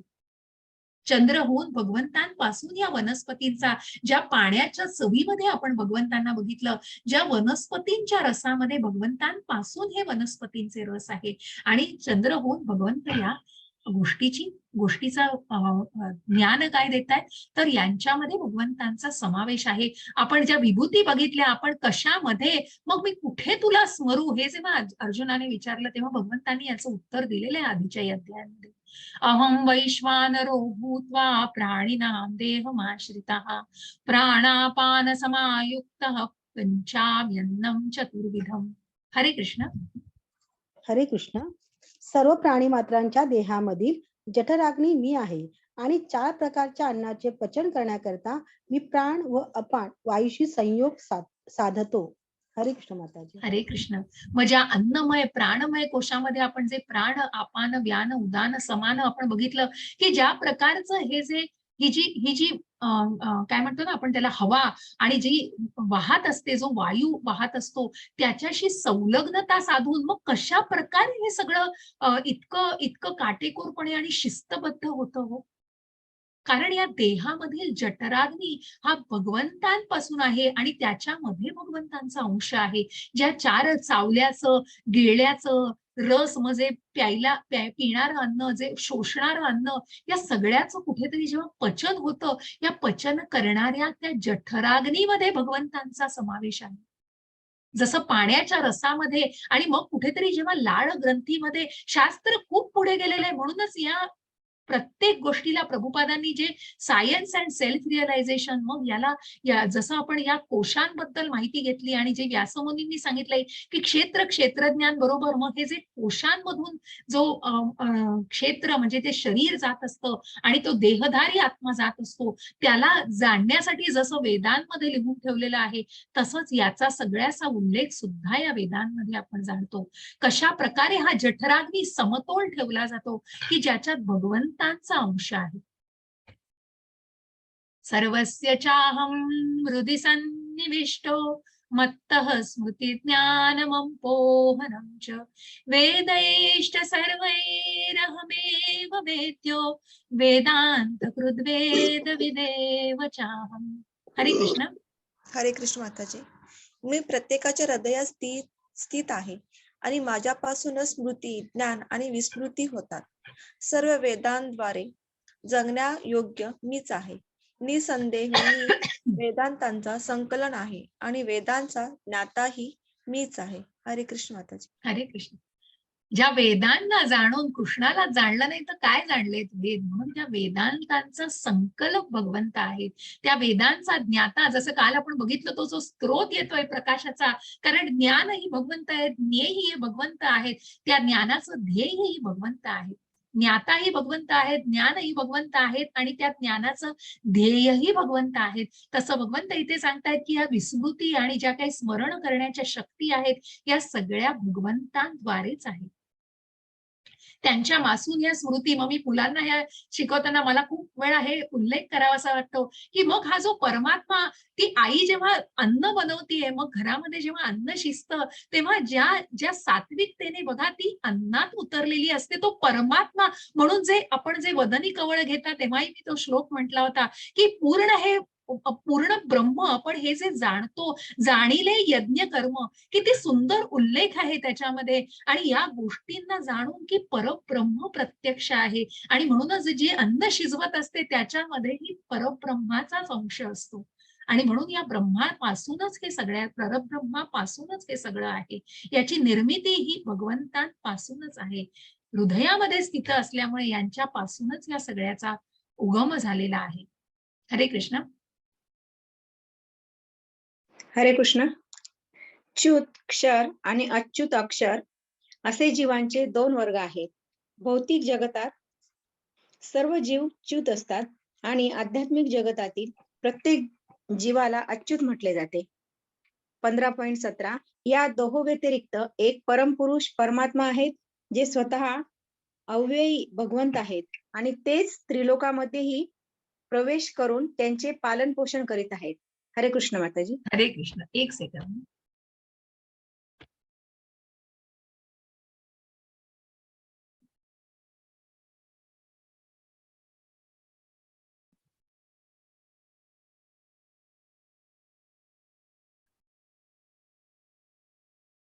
आवाज येत नाहीये माऊली.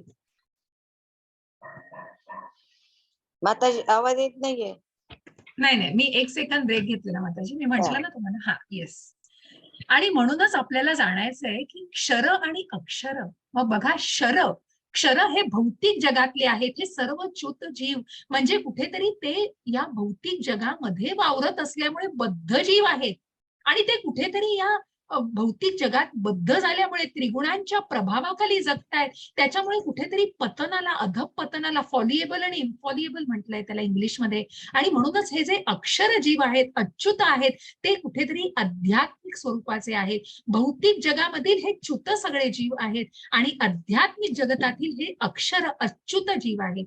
आणि या प्रत्येक जीवाला अच्युत म्हटलेलं आहे. या दोहों व्यतिरिक्त मग ज्या पराशक्तीचं जे वर्णन केलेलं जातं आणि या परम पुरुषाची जी शक्ती आहे, क्षर आणि अक्षर याच्याही पलीकडे जाऊन हे स्वतः अव्ययी आहेत आणि ते त्रिलोकामध्ये प्रवेश करून त्याचं, आणि जशा प्रकारे आपण बघितलं की ज्याचा आश्रय, ज्या मणी सगळे विखुरले जातील कारण त्याचं आश्रयस्थान भगवंत आहे.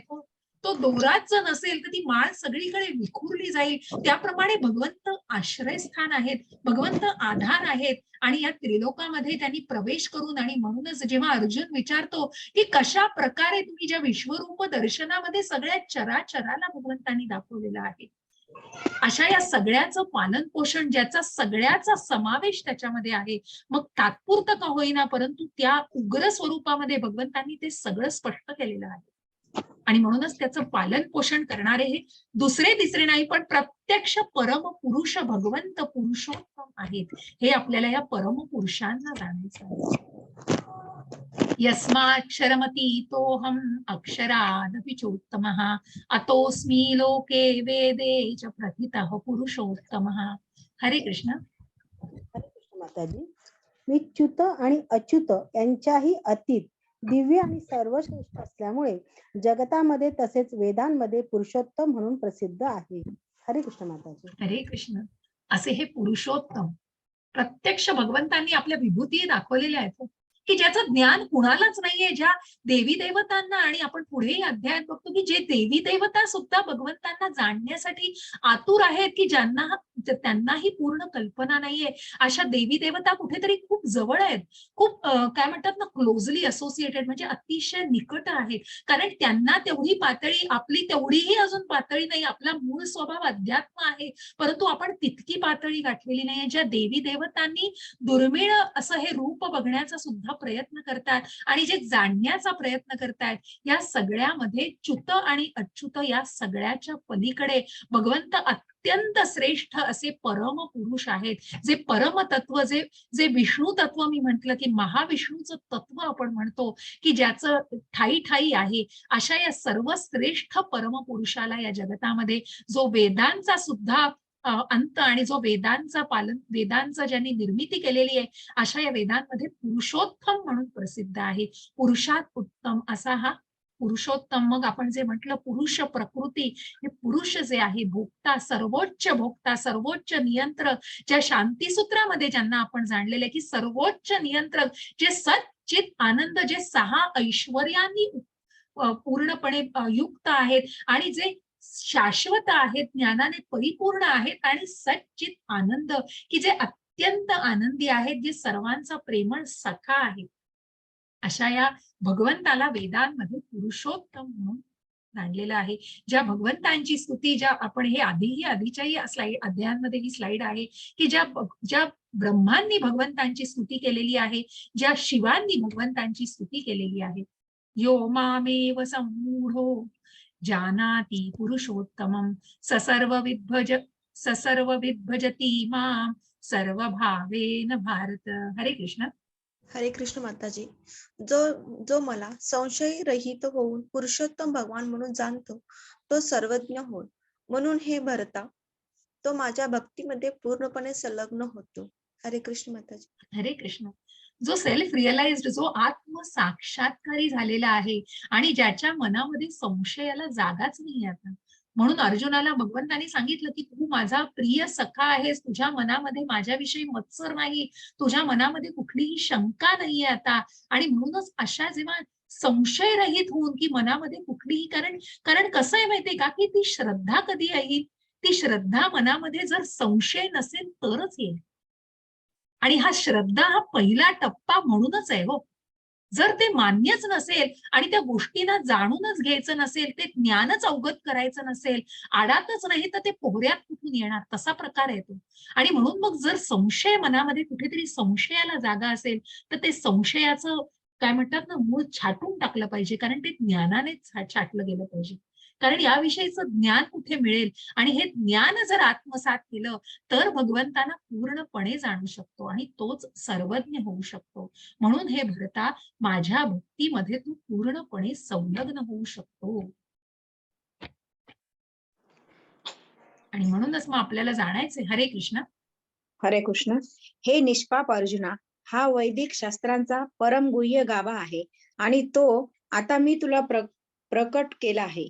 जो कोणी हे जाणेल तो बुद्धिमान होतो आणि त्याच्या प्रयत्नाद्वारे सिद्ध होतो.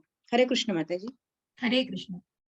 आणि म्हणूनच मग हा जो वेदांत शास्त्रांचा, हा जो शास्त्राचा गाभा आहे, कुठेतरी शिक्का पडलेला आहे हो, कुठेतरी जो कॉन्फिडेन्शियल म्हणजे अत्यंत गुप्त ज्ञान आहे ते. आणि ते मी सगळं ज्ञान तुझ्यापाशी प्रकट केलेलं आहे. हे जे ज्ञान, जसं 18व्या अध्यायामध्ये सांगितलं की या संवादाला ज्या संवादाचं जो अध्ययन करील तो निश्चितच बुद्धिमान होईल. त्याच प्रकारे हे ज्ञान, ज्या प्रकारे भगवंतांनी गुह्य ज्ञान, राजगुह्य ज्ञान, ज्ञानांचा राजा असलेलं आणि आता हे प्रत्यक्ष असं हे जे गाभा जो आहे, परमगुह्य गाभा, की ज्याच्यामुळे तुम्ही भौतिक जगातून स्वतःला मुक्त करू शकाल, असं हे जे ज्ञान आत्मसात करायचे, हे जे कोणी करेल तो निश्चितच बुद्धिमान असेल आणि तो प्रयत्नांद्वारे भगवंत आम्हाला प्राप्ती करू शकेल. मग अनेक जन्म सुद्धा जातील, त्याच्यामध्ये अनेक जन्म, परंतु त्या मार्गावरती येणं हा जो टप्पा आहे हाच महत्वाचा आहे. मला किरण प्रभूजींनी विचारलेलं, ही बऱ्याच जणांना विचारलं, पण ही आकृती, हे चित्र मला असं वाटतं जेव्हा अज्ञातवासामधलं, मला लक्षात येत नाहीये, परंतु ही स्त्री झालेलं हे पुरुषच आहे आणि ते अर्जुनच आहे, कारण अर्जुनालाच भगवंत सांगतायत. आणि म्हणून ते बहुतेक कुठले चित्र आहे, ते कुठे आहे ते काही कळलं नाही मला. हे आता एकदम किरण प्रभूजींनी विचारलेला प्रश्न आठवला, पण बरेच कोणीच मला सिनियर डिव्होटीज पण अगदी ठामपणे कोणी सांगू नाही शकले त्याच्याविषयी उत्तर. तर मी आता नामनिष्ठ प्रभूजींना कधीतरी संधी मिळाली तर नक्की विचारेन. किरण प्रभूजी, हरे कृष्ण. मला आठवतं तुम्हीच विचारलेला ना हा प्रश्न. Yes yes. मला असं वाटतं तेव्हा बृहन्नडा झाला होता ना अर्जुन, कारण ज्या अज्ञातवासामध्ये तेव्हाच जर चित्र असेल, हा, तर तेव्हा स्त्री जन्म, येस, असं वाटतंय मला, म्हणजे तीच एक काढू शकते मी, तर ती शक्यता आहे. येस. हरे कृष्ण हरे कृष्ण. इति पंचमोध्याय समाप्तः आणि पंचादशो सॉरी 15वा अध्याय पंचादशोध्याय समाप्तः. इथे 15वा अध्याय आपला समाप्त होतोय. कुठेही घाई झाली नसावी असं मी मानते. तुम्हाला काहीही प्रश्न असतील तरी मी अजून तुमच्यासाठी 10-15 मिनिटं अध्याय लांबू शकेन, परंतु बहुतेक हे अध्यायांचं स्वरूप छोटं असल्यामुळे मी प्रयत्न केला, पण तितकीच महती थोर आहे हो. खूप खूप खूप थोर आहे. कारण ह्याचं जे सखोल ज्ञान आहे ते ज्ञान घेणं, जसं प्रभूजी म्हणाले अरुण प्रभूजी, की असा वृक्ष असूच शकत नाही, हेच तर जाणायचंय. आणि म्हणून त्या प्रतिबिंबाला जाणून ते ज्ञान घ्यायचंय. त्या ज्ञानाचे हे ज्ञानच खूप अत्यंत आवश्यक आहे.